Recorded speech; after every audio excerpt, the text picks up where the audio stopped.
اعوذ باللہ السمیع العلیم العظیم الحفیظ بوجہ الکریم وسلطانہ القدیم من الرجس الخبیث المخبث الشیطان اللعین الرجیم وقبیلہ ونفخہ ونفثہ وہمزہ بسم اللہ الرحمن الرحیم۔ تمام نبیوں کے سردار حضرت محمد صلی اللہ علیہ وآلہ وسلم اور تمام مذاہب کے سردار دین اسلام کے پیروکاروں، سلام علیکم۔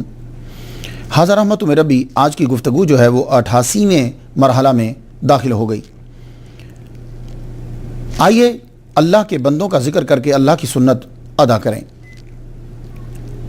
آج جس ہستی کو سرنامہ کلام بنایا ہے انہیں دنیا اس نام سے جانتی ہے، امی ولی سید عبدالعزیز دباغ رحمۃ اللہ علیہ۔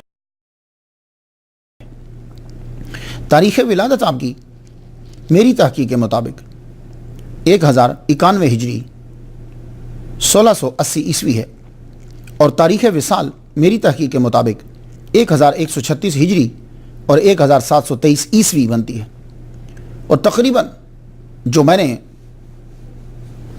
قیاس کیا ہے تقریباً آپ کی عمر مبارک جو ہے وہ 45 سال کے قریب ہے۔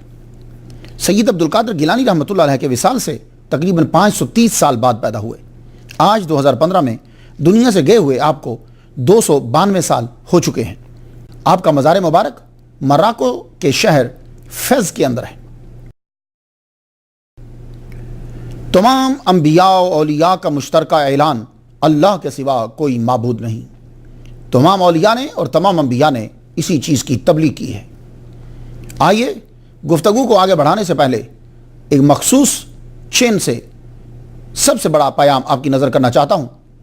امام رضا علیہ السلام اپنے والد گرامی امام موسیٰ کاظم سے بیان کرتے ہیں، امام موسیٰ کاظم اپنے والد گرامی امام جعفر صادق سے بیان کرتے ہیں، وہ اپنے والد امام محمد الباقر سے بیان کرتے ہیں، وہ اپنے والد گرامی امام زین العابدین سے بیان کرتے ہیں، وہ اپنے والد گرامی امام حسین علیہ السلام سے بیان کرتے ہیں، وہ اپنے والد گرامی مولا علی شیر خدا سے بیان کرتے ہیں، اور مولا علی شیر خدا نے حضور پاک سے سنا، اور حضور پاک کو جبریل علیہ السلام نے کہا، اللہ کا یہ پیغام پہنچایا کہ اللہ یہ کہتا ہے انی انا اللہ، میں ہی اللہ ہوں، لا الہ الا انا، میرے سوا کوئی معبود نہیں، فاعبدنی، بس میری ہی عبادت کرو، من جان منکم بشہادت اللہ الہ الا اللہ باخلاص، تم میں سے جو یہ گواہی لے کر آیا، اس بات کی شہادت لے کر آیا کہ اللہ کے سوا کوئی معبود نہیں ہے، تو داخل فی حصنی، وہ میرے قلعہ میں داخل ہوا، ومن دخل فی حصنی آمن من عذابی، جو میرے قلعے میں داخل ہو گیا وہ میرے عذاب سے محفوظ ہو گیا۔ کوئی نبی، کوئی ولی، کوئی جن، کوئی پری اللہ تعالیٰ کے برابر نہیں ہے، وہ واحد حقیقی ہے۔ جو اللہ کا شریک بنائے وہ مشرک، اور جو اس کے حبیب کی تعظیم نہ کرے وہ کافر۔ اللہ تعالیٰ ہمیں دونوں سے محفوظ فرمائے۔ آئیے گفتگو آگے بڑھاتا ہوں۔ آپ کے نام کے ساتھ امی آتا ہے، یہ امی کیا ہوتا ہے؟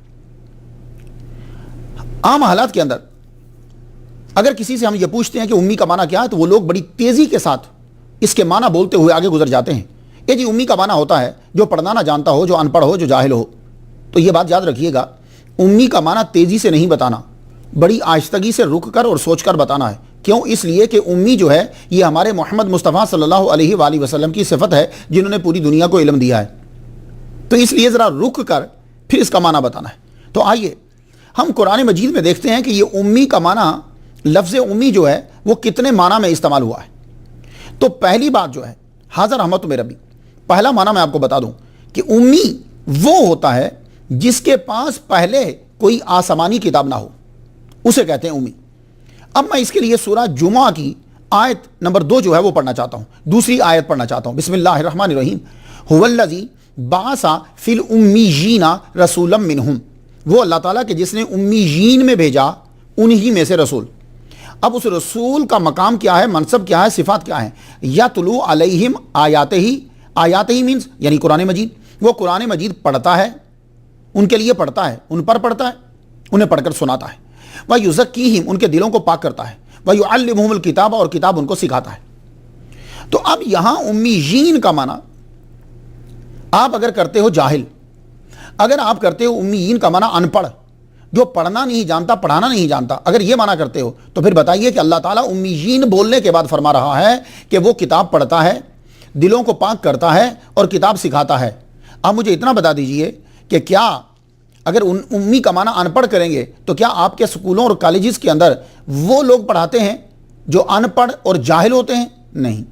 تو جو پڑھاتا ہے، جو پڑھتا ہے وہ جاہل نہیں ہے، وہ ان پڑھ نہیں ہے۔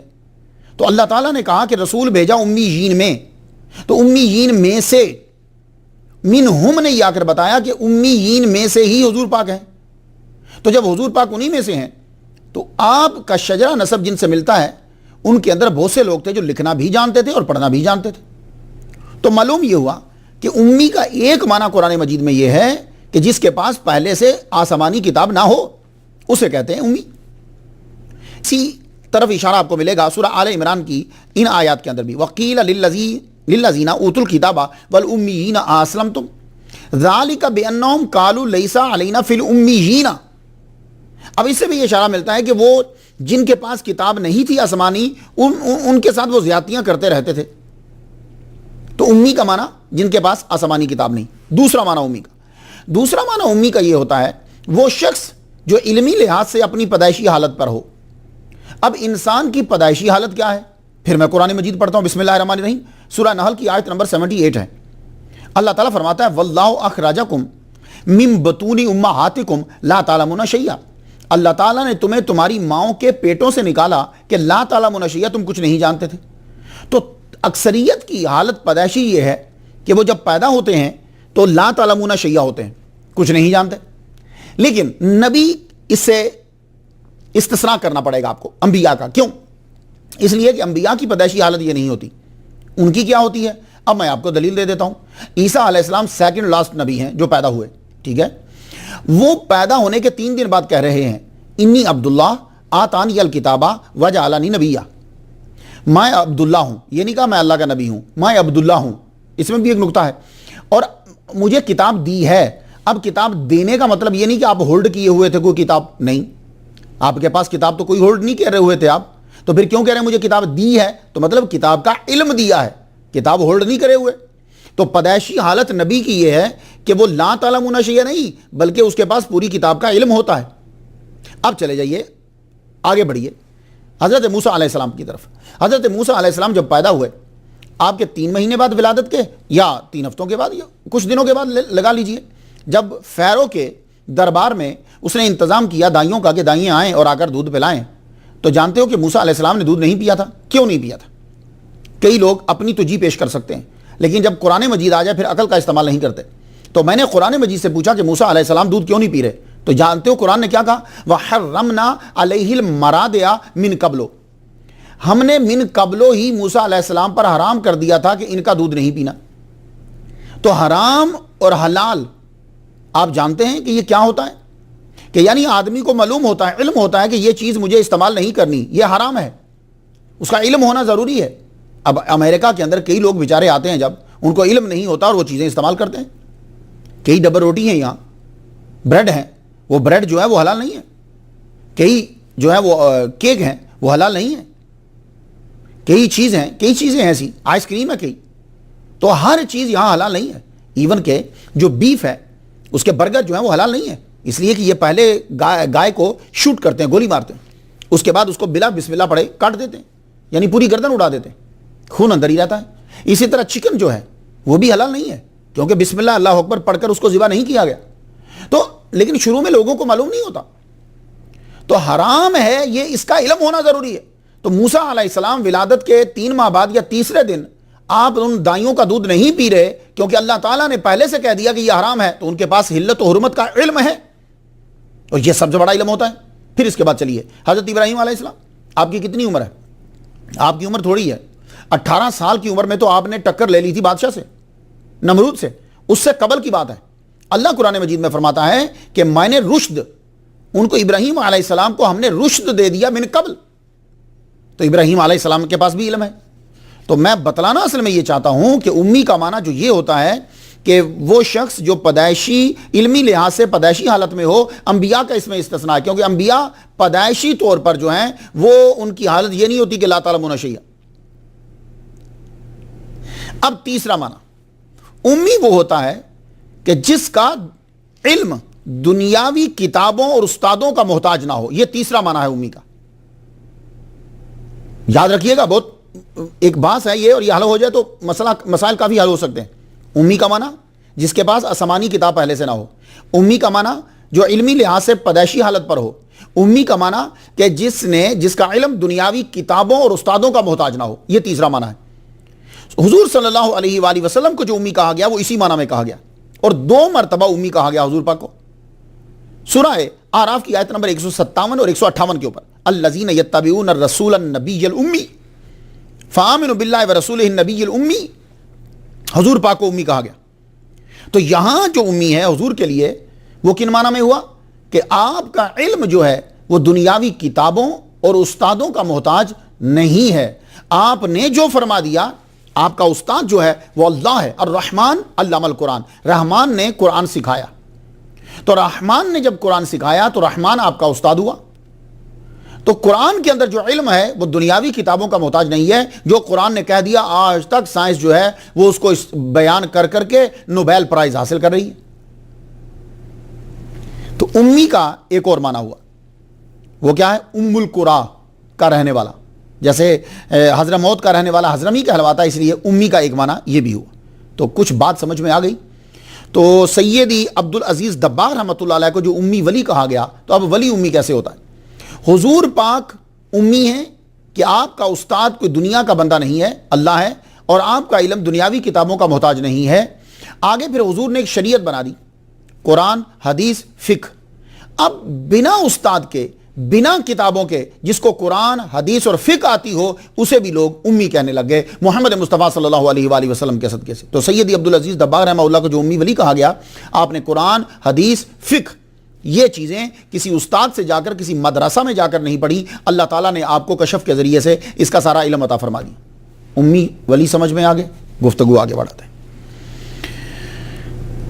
ویسے امی کا معنی جاہل بھی ہوتا ہے، یہ بھی بات جا رہی ہے، امی کا معنی جاہل بھی ہوتا ہے۔ سورہ بقرہ میں کہا گیا وَمِنْهُمْ أُمِّيُّونَ لَا يَعْلَمُونَ الْكِتَابَ إِلَّا أَمَانِيَّ، لیکن حضور صلی اللہ علیہ وآلہ وسلم کو آپ کبھی بھی جاہل، ان پڑھ مت کہیے گا، ورنہ لوگ کہیں گے انتہائی بے وقوف مولوی ہے کہ حضور کو ان پڑھ اور جاہل کہہ رہا ہے، اور پھر قرآن پڑھ کر کہتا ہے کہ قرآن کے اندر سارا علم ہے۔ ان کا اصل نام عبدالعزیز ہے۔ یہ جو عبد ہے نا، عبد عربی زبان کا لفظ ہے، قرآن مجید کے اندر یہ 28 مرتبہ آیا۔ اس کا معنی ہوتا ہے وہ آدمی جو محبت سے اللہ کے احکام کا تابع ہو، ہاں تابع داری کرے محبت کے ساتھ۔ عزیز یہ قرآن مجید کے اندر 92 مرتبہ آیا ہے، یہ اللہ کا نام ہے، صفت ہے، واللہ عزیز حکیم، ان اللہ عزیز حکیم، ان ربک هو القوی العزیز۔ تو آپ کا نام عبدالعزیز اس لیے رکھا گیا کہ آپ کی والدہ ماجدہ کے ماموں نے حضرت فشتالی رحمۃ اللہ علیہ، انہوں نے فرمایا تھا کہ تم ایک ولی کبیر کو جنم دو گی اور اس کا نام جو ہے عبدالعزیز رکھنا۔ دباغ، یہ دباغ جو ہے نا، چمڑے کو پکانے والا، اسے کہتے ہیں دباغ۔ دباغت چمڑے کو رنگ کرنا۔ آپ کے نام کے ساتھ دباغ لگتا ہے۔ یہ جو پیشے کی وجہ سے جو ذاتیں بنی ہیں یہ بعد میں بنی۔ پہلے یہ ہوتا تھا کہ لوگ جہاں رہتے تھے حلال روزی کے لیے ہاتھ سے جو کام مل جاتا وہ کر لیتے، اس میں وہ آر محسوس نہیں کرتے تھے۔ اگر آپ دیکھیے کہ وہ ایسی جگہ ہو کہ جہاں جوتوں کی فیکٹری ہوں تو سید صاحب وہاں رہتے ہوں، تو اب وہ کام کریں گے حلال کے لیے تو جوتوں کی فیکٹری میں ہی کام کریں گے نا، تو سید صاحب موچی تو نہیں ہوں گے۔ بات کو سمجھ میں آ رہی ہے؟ تو پیشہ ذاتیں نہیں بنتا۔ اسلام کے اندر کیا ہوتا ہے، تصوف میں کیا ہوتا ہے کہ خوبیاں دیکھی جاتی، جس کی خوبیاں بڑھتی جاتی ہیں اس کے درجے بڑھتے جاتے ہیں۔ تو یہ فیض جو ہے، جہاں آپ رہتے تھے، جہاں آپ پیدا ہوئے، جہاں آپ کے والد گرامی رہتے تھے، وہاں آج بھی اگر آپ کا جانا ہو، میں مراکش گیا ہوں لیکن میں فیض نہیں جا سکا، میرے پاس ٹائم بڑا کم تھا، تو میں محمد سلیمان جزوری رحمۃ اللہ علیہ کے روزے سے ہی واپس آ گیا۔ فیض کے اندر آج بھی اگر آپ جائیں یا نیٹ پہ جا کر آپ اس کی تصویر دیکھیں تو آپ کو معلوم ہو جائے گا کہ کپڑا رنگنے، چمڑا رنگنے کا آج بھی وہ دنیا کے اندر بڑا مشہور ہے وہ علاقہ۔ تو تب چونکہ وہاں کام ہی ہوتا تھا، کپڑا بنا جاتا تھا، چمڑا جو ہے اس کو پکایا جاتا تھا، تو حلال روزی کے لیے آپ جب جاتے تو انہی کارخانوں میں آپ کام کرتے تھے، تو نام کے ساتھ لگ گیا دباغ۔ آپ کے والد گرامی بھی یہی کام کرتے تھے۔ اس دور میں ایسا نہیں ہوتا تھا کہ کوئی علامہ ہے تو وہ کام کرتے ہوئے عار محسوس کرے، نہیں، وہ کہتے تھے حلال روزی جہاں سے ملے گی اپنا خرچہ چلانا ہے۔ تبلیغ جو ہے وہ کرتے تھے اللہ کی رضا کی خاطر۔ آپ کے والد گرامی کا نام علامہ قاری فقیہ حضرت سید مسعود دباغ رحمۃ اللہ علیہ، وہ بھی فیض میں رہا کرتے تھے۔ آپ نے علم حاصل کیا اس دور کے ولی کامل حضرت ولی العربی الفشتالی رحمۃ اللہ علیہ۔ یہ لوگوں کو قرآن سکھاتے تھے، لکھنا بھی اور پڑھنا بھی۔ آپ نے خود کو چھپا رکھا تھا، اب بہت بڑے ولی اللہ تھے، یہ فشتال کیا؟ یہ اصل میں پروننسیشن جو ہے فشتال اور فشتال ہے، فش نہیں ہے۔ یہ جو فشتال ہے یہ گاؤں ہے، ملک ایران کے صوبہ گیلان کے اندر ایک گاؤں ہے فشتال، فا کے نیچے زیر بھی پڑھتے ہیں لیکن زیادہ تر فشتال ہے، تو اس حوالے سے آپ کو فشتالی کہا جاتا ہے۔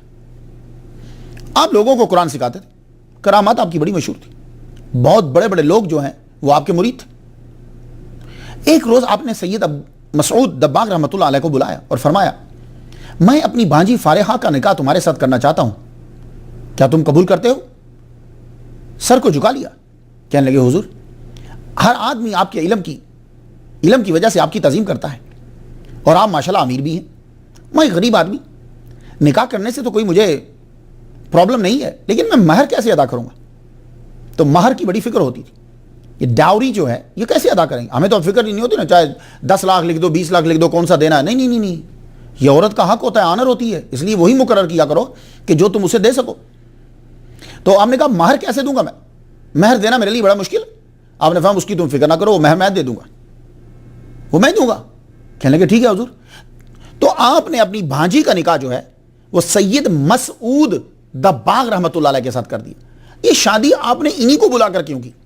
آپ علمی لحاظ سے بھی ایک اعلیٰ مقام پر ہیں، دولت بھی آپ کے پاس ٹھیک ہے، تو پھر آپ اپنی بھانجی کا نکاح ان کے ساتھ کیوں کر رہے ہیں کہ جن کے پاس یہ کوئی پیسہ ہی نہیں ہے؟ وجہ یہ تھی آپ کو محمد مصطفیٰ صلی اللہ علیہ وآلہ وسلم کا دیدار ہوا، اور معلوم ہے کہ یہ بات کس نے بتائی؟ یہ سید عبدالعزیز دباغ رحمۃ اللہ علیہ بتا رہے ہیں اپنی امی سے سن کر، ان کی امی ان کو بتا رہی ہیں۔ کہنے لگی ایک دن بتاتی ہیں بیٹا تم جانتے ہو کہ تمہارے بابا کے ساتھ شادی میری کیوں ہوئی؟ کہ ماموں میرے نے خواب دیکھا اور فرمانے لگے کہ حضور صلی اللہ علیہ وآلہ وسلم کی زیارت ہوئی اور حضور صلی اللہ علیہ وآلہ وسلم نے یہ فرمایا اے فشتالی تمہاری بھانجی ایک ولی کبیر کو جنم دے گی۔ تو میرے ماموں نے پوچھا یا رسول اللہ ان کے والد گرامی کون ہوں گے، باپ کون ہوگا؟ تو آپ نے فرمایا کہ باپ جو ہے وہ مسعود دباغ ہوگا۔ یہ جو آپ نے کہا تو اس لیے ان کو بلایا اور بلا کر جو ہے وہ اپنی بھانجی فارحہ بی بی فارحہ کا نکاح جو ہے وہ ان کے ساتھ کر دیا اور مہر جو ہے وہ خود ادا کی۔ رخصتی ہو گئی، رخصتی جب ہو گئی، لیکن آپ نے یہ کہا مسعود دباغ سے کہ تم روز میرے پاس آیا کرو، بیٹھا کرو۔ تو آپ عصر کے بعد جایا کرتے تھے، آپ بیٹھتے تھوڑی دیر، جب بیٹھتے تو آپ ان کو 2 چاندی کے جو ہے نا وہ سکے عطا کرتے تھے، 2 چاندی کے سکے عطا کرتے۔ اور بعض اوقات تو ایسا ہوتا کہ آپ جب آتے تو جتنا بھی آپ کے پاس فتح کا مال ہوتا، جو چیزیں ہوتی ساری کی ساری اٹھا کے دے دیتے۔ یہ آپ ان کی عزت اور تعظیم کیوں کرتے تھے؟ ایک تو سادہ سا جواب تو آپ یہی دیں گے بھائی ان کی بھانجی کے خاوند تھے تو بھانجی بیٹی کے برابر ہوتی ہے، تو نہیں، وجہ دوسری جو مین وجہ وہ یہ ہے کہ ایک تو یہ آل رسول ہیں، دوسرا ان کا تعین محمد مصطفیٰ صلی اللہ علیہ وآلہ وسلم نے کیا ہے، اس لیے آپ جو ہے وہ کہہ رہے ہیں، آپ ان کی جو ہے نا وہ آتے ہیں یہ پاس تو آپ ان کا جو ہے وہ خیال رکھتے ہیں۔ اللہ اکبر جل شانہ۔ سید عبدالعزیز دباغ رحمۃ اللہ علیہ کی ولادت جو حضرت فشتالی رحمۃ اللہ علیہ کی آرزو یہ تھی کہ یہ میری زندگی میں ہی ان کی ولادت ہو، میں دیکھ کر جاؤں، میں خود تربیت کروں، لیکن آپ کو محسوس ہو گیا کہ میں اب جانے والا ہوں، میرا وقت جو ہے وہ بالکل قریب آ گیا ہے، آپ کو محسوس ہوا کہ میں دنیا سے جا رہا ہوں، تو آپ نے اپنی بھانجی کو بلایا اور بلا کر آپ نے وصیت کی کہ دیکھو تم ایک بیٹے کو جنم دو گی، یہ میرا کپڑا ہے، یہ اس کے سر پہ رکھ دینا، اور یہ جوتا تمہیں دے کے جا رہا ہوں جوڑا، یہ جوتا اسے پہنا دینا جب یہ جوتا اس کے پاؤں میں پورا آ جائے۔ آپ دنیا سے چلے گئے، پہلے جو ہے وہ بیٹی کو جنم دیا، اگلے سال جو ہے وہ بیٹے کو جنم دیا، جب بیٹے کو جنم دیا تو نام عبدالعزیز رکھا، کیوں؟ ماموں کہہ گئے تھے، نام جو ہے وہ عبدالعزیز رکھا، تربیت ہوتی رہی۔ جب آپ اتنے بڑے ہو گئے کہ وہ جوتا جو ہے وہ آپ کے پاؤں کے اندر آ جائے، آپ نے اپنے بیٹے کو ایک دن بلایا اور کہا کہ میرے پاس تمہاری ایک امانت ہے، وہ امانت میں تمہارے سپرد کرنا چاہتی ہوں۔ کہ ماں جی کیا ہے؟ کہا بیٹے آؤ۔ وہ جب قریب آئے تو آپ نے ان کے سر پہ جو ہے وہ کپڑا رکھا اور پاؤں میں جوتا پہنا دیا۔ جو ہی وہ کپڑا سر پر رکھا اور جوتا پاؤں میں ڈالا آپ نے، تو فرماتی ہیں کہ میرا جسم پسینے سے شرابور ہو گیا اور مجھ پہ کپکپی طاری ہو گئی، میری آنکھوں سے آنسو جاری ہو گئے، میں مسلسل رونے لگ گیا۔ وہ جوتا پہننے کے بعد میری کیفیت ٹوٹلی جو ہے وہ چینج ہو گئی، اور یہ آپ کی عمر وہ تھی کہ جب آپ بلوغت میں قدم رکھ رہے ہیں، سر پہ کپڑے نے اور پاؤں میں جوتے نے آپ کی کیفیت کو ٹوٹلی جو ہے وہ چینج کر دیا۔ آپ کی والدہ کا وصال ہو گیا، والد گرامی بھی آپ کے جلدی ہی چلے گئے، زیادہ دیر نہیں رہے۔ والدہ کے وصال کے بعد آپ کا رجحان زیادہ تر وظائف کی طرف پڑ گئے، مزارات پہ جا کے حاضری دیتے، کسی کو وظائف پڑھتے ہوئے دیکھتے تو اس سے وظائف پوچھتے، زیادہ تر صوفیاء کے ساتھ رہتے۔ اور اللہ تعالیٰ نے کرم کیا کیا کہ جن کے پاس آپ بیٹھتے تھے ملاقات ہی اس سے کرواتا تھا اللہ تعالیٰ جو وقت کا کتب ہوتا تھا، رجال الغیب میں سے ہوتا تھا، انہی کے پاس آپ کی بیٹھک ہوتی، وہ ان سے وظائف آپ پوچھتے اور یہ سلسلہ چلتا رہتا۔ آپ کی ملاقات 1109 میں ہجری سے لے کر 1112 ہجری تک طائف کے اندر جو ہے وہ گزاری ہے عمر آپ نے۔ کتب محمد لہواج رحمۃ اللہ علیہ، ان سے آپ کی ملاقات ہوئی۔ کس طرح ملاقات ہوئی سنیے۔ والد کا انتقال ہو گیا تو آپ کے جو چچا تھے سید عبدالعزیز دباغ رحمہ اللہ کے جو چچا تھے وہ آپ کو اور آپ کے بھائی کو لے کر ایک کپڑے کے کارخانے میں لے گئے نوکری دلانے کے لیے۔ تو وہاں ایک بندہ جو ہے وہ عبدالعزیز دباغ رحمۃ اللہ علیہ کے ساتھ کام کرتا تھا۔ ان کو ملنے کے لیے ایک صاحب آیا کرتے تھے، انہوں نے جب وہ آئے ملنے کے لیے تو انہوں نے سید عبدالعزیز دباغ رحمہ اللہ کو دیکھا تو انہی کے پاس بیٹھ گئے۔ اسرار و رموز کی گفتگو شروع ہو گئی، اسرار و رموز کی گفتگو شروع۔ اب وہ ہر تیسرے دن چوتھے دن آ جاتے اور بیٹھ کر ان سے گفتگو جاری رہتی۔ جانتے ہیں کہ یہ کون تھے؟ یہ کتب محمد لہواج رحمۃ اللہ علیہ۔ 5 سال تک سلسلہ مسلسل جاری رہا۔ اس کے بعد آپ کی ملاقات جو ہے 1117 ہجری میں آپ اپنے بھائی کو ایک اور کارخانہ میں جو ہے وہ نوکری دلوانے کے لیے لے جا رہے ہیں۔ وہاں جب نوکری مل گئی ان کو، اب وہاں سے واپس آ رہے تھے تو ایک صاحب نے آواز دی، ادھر آئیے، آپ قریب گئے، آپ سید ہو، ماں باپ آپ کے فوت ہو گئے ہیں، مطلب شادی آپ نے کی، دولت؟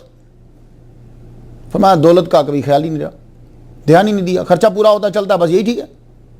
کہنے لگے اچھا، پاس بٹھا 30 چاندی کے 30 سکے جو ہیں وہ عطا فرمائے، فرمانے لگے یہ رکھ لو اور جب کبھی ضرورت پڑے تو ہم اور دے دیں گے۔ جانتے ہو یہ کون تھے؟ حضرت منصور بن احمد رحمۃ اللہ علیہ، یہ دوسرے ہیں جن سے آپ کی ملاقات ہوئی۔ ان کے ساتھ ملاقات آپ کی جو ہے وہ 1129 ہجری تک مسلسل چلتی رہی، وقفے کے ساتھ۔ ان کے اسرار اور رموز جو ہیں، ان کے جو چیزیں تھی وہ بھی آپ کو مل گئی۔ یہ 1129 ہجری میں دونوں کا وصال ہوا، جانے سے پہلے یہ اپنے اسرار اور رموز آپ کو عطا کر گئے۔ اللہ اکبر جل شانہ۔ حضرت خضر علیہ السلام کے ساتھ بھی آپ کی ملاقات ہوئی۔ یہ ملاقات آپ کی اس وقت ہوئی جب آپ کی عمر 30 سال تھی۔ 1121 ہجری میں ملاقات ہوتی۔ اب وہ ملاقات کس طرح ہوئی سماعت کر لیجیے۔ 1121 ہجری کی بات ہے، حضرت علی بن حرزہیم رحمۃ اللہ علیہ کے مزار پر آپ جایا کرتے تھے۔ مزار پہ جب آپ جاتے تو وہاں آپ ہر جمعرات جاتے اور رات کو قصیدہ بردہ شریف وہاں پڑھا جاتا۔ دیکھ لیجیے آپ، 300 سال قبل کی بات، لوگ مزارات پہ جا رہے ہیں۔ تو اس سے معلوم یہ ہوا کہ جو لوگ یہ کہتے ہیں کہ انڈیا میں آنے کے بعد قبریں بنی ہیں، انڈیا میں جب اسلام آیا تو یہاں چونکہ لوگ بتوں کو پوجتے تھے اس لیے جو ہے وہ قبریں بنائی گئی ہیں، یہ سراسر غلط ہے۔ اب یہ مراکش میں بتا دیجئے، سید عبدالعزیز دباغ رحمۃ اللہ علیہ کے دور میں لوگ مزارات پہ جا رہے ہیں، یہ کیا ہے؟ حضور پاک صلی اللہ علیہ وآلہ وسلم ہر سال شہداء احد کی قبروں پہ جایا کرتے تھے، یہ کیا ہے؟ حضرت فاطمہ الزہرا رضی اللہ تعالیٰ عنہ حضرت امیر حمزہ کی قبر پہ جایا کرتی تھی، تو یہ کیا ہے؟ میں خود مسقط میں گیا ہوں، میں وہاں صحابی کی قبر ہے تو وہ کیا ہے؟ اس کے علاوہ وہاں قبریں ہیں، وہ تو عربی علاقہ ہے نا کہ وہاں بھی ہندو رہتے ہیں۔ لیبیا کے اندر قبریں ہیں، مراکش میں گیا ہوں وہاں قبریں ہیں، ترکی کے اندر جو ہیں وہ قبریں اور مزارات ہیں، تو کیا یہاں بھی ہندو گئے تھے؟ رشیا کی اسٹیٹس میں آپ چلے جائیں، کوئی صاحب مجھے بتا دیں کہ نعیم بخاری صاحب نے یہ کہا ہے کہ چونکہ یہاں انڈیا کے اندر بتوں کو پوجتے تھے تو مسلمان جب آئے تو وہ یہاں انہوں نے قبر پرستی کو رواج دے دیا، انہوں نے قبریں بنانی شروع کر دی۔ بخاری صاحب اگر بخاری صاحب ہی ہیں تو کم از کم وہ یہ تو جان لیں کہ امام بخاری کی بہت بڑی قبر ہے، اور بخارا کے اندر کتنے اولیاء کے مزارات ہیں، تو کیا وہاں بھی ہندو گئے تھے؟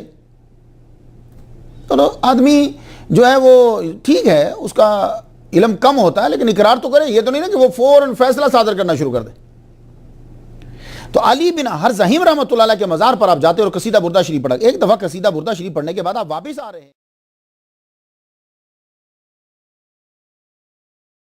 ہیں, تو واپس جب آئے تو ایک صاحب کو درخت کے نیچے بیٹھا ہوا دیکھا آپ نے. آپ ان کی طرف چلے گئے, وہ بیری کا درخت تھا, نیچے بیٹھے ہو تو آپ ادھر چلے گئے, جا کے سلام کیا, انہوں نے کہا ہاتھ پکڑ لیا, ہاتھ پکڑ کے پاس ان کو بٹھا لیا, گفتگو جاری رہی. ان کو لالچ ہوتا تھا کہ کوئی مجھے اللہ کا نام بتائے, میں ذکر کرنا چاہتا ہوں, میں پڑھنا چاہتا ہوں. ان کا یہ لالچ ہوتا تھا. تو ان سے کہنے لگے مجھے کچھ وظیفہ بتائیں, کوئی اللہ کا نام بتائیں کہ میں ذکر کروں. تو یہ جب کہنے لگے, وہ بات کو ٹالتے گئے, تہجد کا ٹائم ہو گیا. فرمانے لگے مجھے کچھ وظیفہ بتائیے نا. کہنے لگے ہاں بتاتے ہیں آپ کو, سنو وظیفہ کیا ہے. 7000 مرتبہ روزانہ آپ نے یہ پڑھنا, اللہم یا ربی بجاہ سیدنا محمد بن عبداللہ صلی اللہ علیہ وسلم اجمع بینی و بین سیدنا محمد بن عبداللہ فی الدنیا قبل الاخرہ. اس کو 7000 مرتبہ پڑھنا ہے. اور آپ نے ان کا ہاتھ پکڑا, اور ہاتھ پکڑ کر مزار کی طرف جب جانے لگے تو آگے سے آپ نے دیکھا کہ اس مزار کے متولی حضرت عمر بن محمد الحواری رحمۃ اللہ علیہ جو ہے وہ تشریف لا رہے ہیں. تو آپ نے ان کا ہاتھ پکڑ کر ان کے ہاتھ میں دے دیا اور فرمانے لگے اس کا خیال رکھنا. تو وہ آگے سے کیا جملہ فرماتے ہیں, کہنے لگے یہ تو ہمارے سردار ہیں, اللہ اکبر جل شانہ. تو سید عبدالعزیز دباغ رحمۃ اللہ علیہ فرماتے ہیں کہ میں ان سے وظیفہ لے کر پڑھتا رہا. پہلے دن تو اتنا بھاری ہوا کہ 24 گھنٹے گزر گئے, وظیفہ مکمل نہیں ہوا. پھر آہستہ آہستہ جو ہے وہ وظیفہ میری زبان کے اوپر آنے لگ گیا. پھر یہ ہے کہ اشراق سے پہلے میں ختم کر لیتا تھا. تو یہ جو حضرت عمر بن محمد الحواری رحمۃ اللہ علیہ ہیں, ان کے ساتھ ملاقات کا سلسلہ پھر جاری رہا. ان سے ملاقات رہتی. یہ دلائل الخیرات بہت پڑھا کرتے تھے, اللہ اکبر جل شانہ. کیوں کہ درود شریف پڑھنے سے جنت میں وسعت ہوتی ہے. جنت کی جو بیس ہے, جنت کی جو بنیاد ہے نا, اصل جو ہے وہ نور محمدی ہے. اللہ اکبر جل شانہ. حضرت عمر بن محمد الحواری رحمۃ اللہ علیہ جب ان کا 1125 ہجری میں ان کا وصال جب ہونے لگا, اس سے قبل آپ نے ان کو بلایا اور بلا کے کہنے لگے کہ عبدالعزیز دباغ رحمہ اللہ سے کہتے ہیں آپ جانتے ہو کہ وہ جو بیری کے درخت کے نیچے جو آپ کو وظیفہ بتا رہے تھے وہ کون تھے, جنہوں نے آپ کا ہاتھ میرے ہاتھ میں دیا تھا وہ کون تھے؟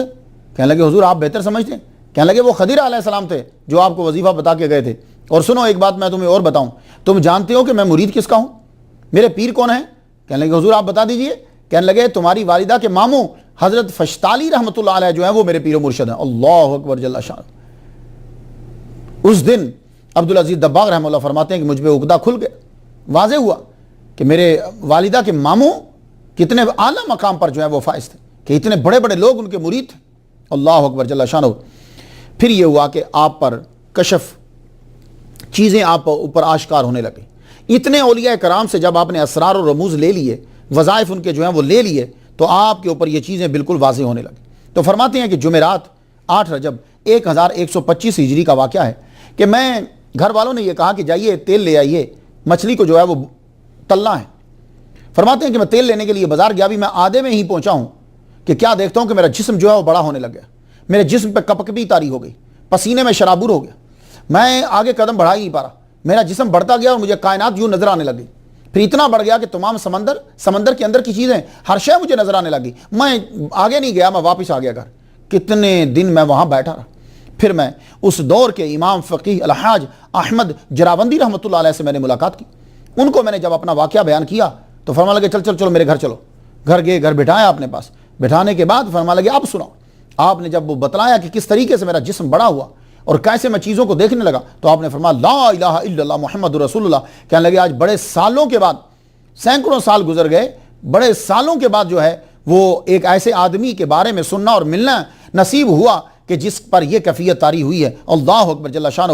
تو آپ نے ان بہت سارا نذرانہ تھا وہ انہیں عطا کیا اور فرمان لگے میرے پاس آتے جاتے رہا کرو, لیکن میں تمہیں ایک جگہ بتا دوں, سید عبداللہ برناوی رحمۃ اللہ ان کی محفل میں بیٹھا کرو. تو وہ پوچھا مجھے ملیں گے کیسے؟ کہنے لگے تمہیں مل جائیں گے. اتنا کہا, ان سے پھر دوبارہ ملاقات نہیں ہو سکی, یہ دنیا سے تشریف لے گئے. اللہ اکبر جل شانہ. اب حضرت عبداللہ برناوی رحمۃ اللہ علیہ سے ملاقات کیسے ہوتی ہے آپ کی؟ یہ رجال الغیب میں سے تھے. آپ ایسے ہی ان کی تلاش میں نکل رہے ہیں کہ کہاں ملیں گے. سوچ رہے ہیں کہ دیکھا کہ ایک جانب آپ بڑھ رہے ہیں, سامنے دروازہ ہے, دروازے کے باہر جو ہے وہ ایک آدمی بیٹھا ہوا ہے. آپ اس کے قریب چلے گئے. آپ نے ان سے جا کے مصافحہ کیا. ہاتھ جب ملایا, انہوں نے آپ کا ہاتھ پکڑ لیا, چھوڑا نہیں. ہاتھ پکڑ کے مسجد کی جانب لے گئے. مسجد میں جا کر بیٹھ گئے, دونوں بیٹھے رہے. وہاں گفتگو ہوتی رہی. گفتگو کے دوران آپ نے ایسی چیزیں بتائیں کہ جو سید عبدالعزیز دباغ رحمۃ اللہ علیہ ہی جانتے تھے. ایسی چیزیں بتائیں. تو جب آپ کو کوئی آدمی ایسی چیزیں بتائیں کہ جو سیکرٹ ہوتی ہیں تو آپ بڑے پریشان ہو جاتے ہیں اور اس کے قائل بھی ہوتے ہیں. آپ بیٹھ گئے. جب بیٹھے تو انہوں نے خود ہی فرما دیا, کہنے لگے میرا نام عبداللہ برناوی ہے. اللہ اکبر جل شانہ. 6 ماہ تک انہوں نے آپ کی تربیت کی. ذی الحجہ آ گیا, عید کا تیسرا دن تھا. آپ جب عید کے تیسرے دن رات کو سوئے ہیں, محمد مصطفیٰ صلی اللہ علیہ وآلہ وسلم کی زیارت نصیب ہوئی سید عبدالعزیز دباغ رحمۃ اللہ علیہ. صبح اٹھ کر آپ جانے لگے عبداللہ برناوی رحمۃ اللہ علیہ کی طرف. وہ انہوں نے ان کو دیکھتے ہی پہلے ہی فرما دیا, کہنے لگے شکر الحمدللہ, آج میں مطمئن ہو گیا, اللہ نے تمہیں اپنی رحمت کاملہ حضرت محمد صلی اللہ علیہ وآلہ وسلم سے ملا دیا. اب میری ڈیوٹی ختم ہو گئی. کیوں؟ اس وقت تک ڈر رہتا ہے جب تک حضور صلی اللہ علیہ وآلہ وسلم کی ذات کا مشاہدہ نہ ہو جائے.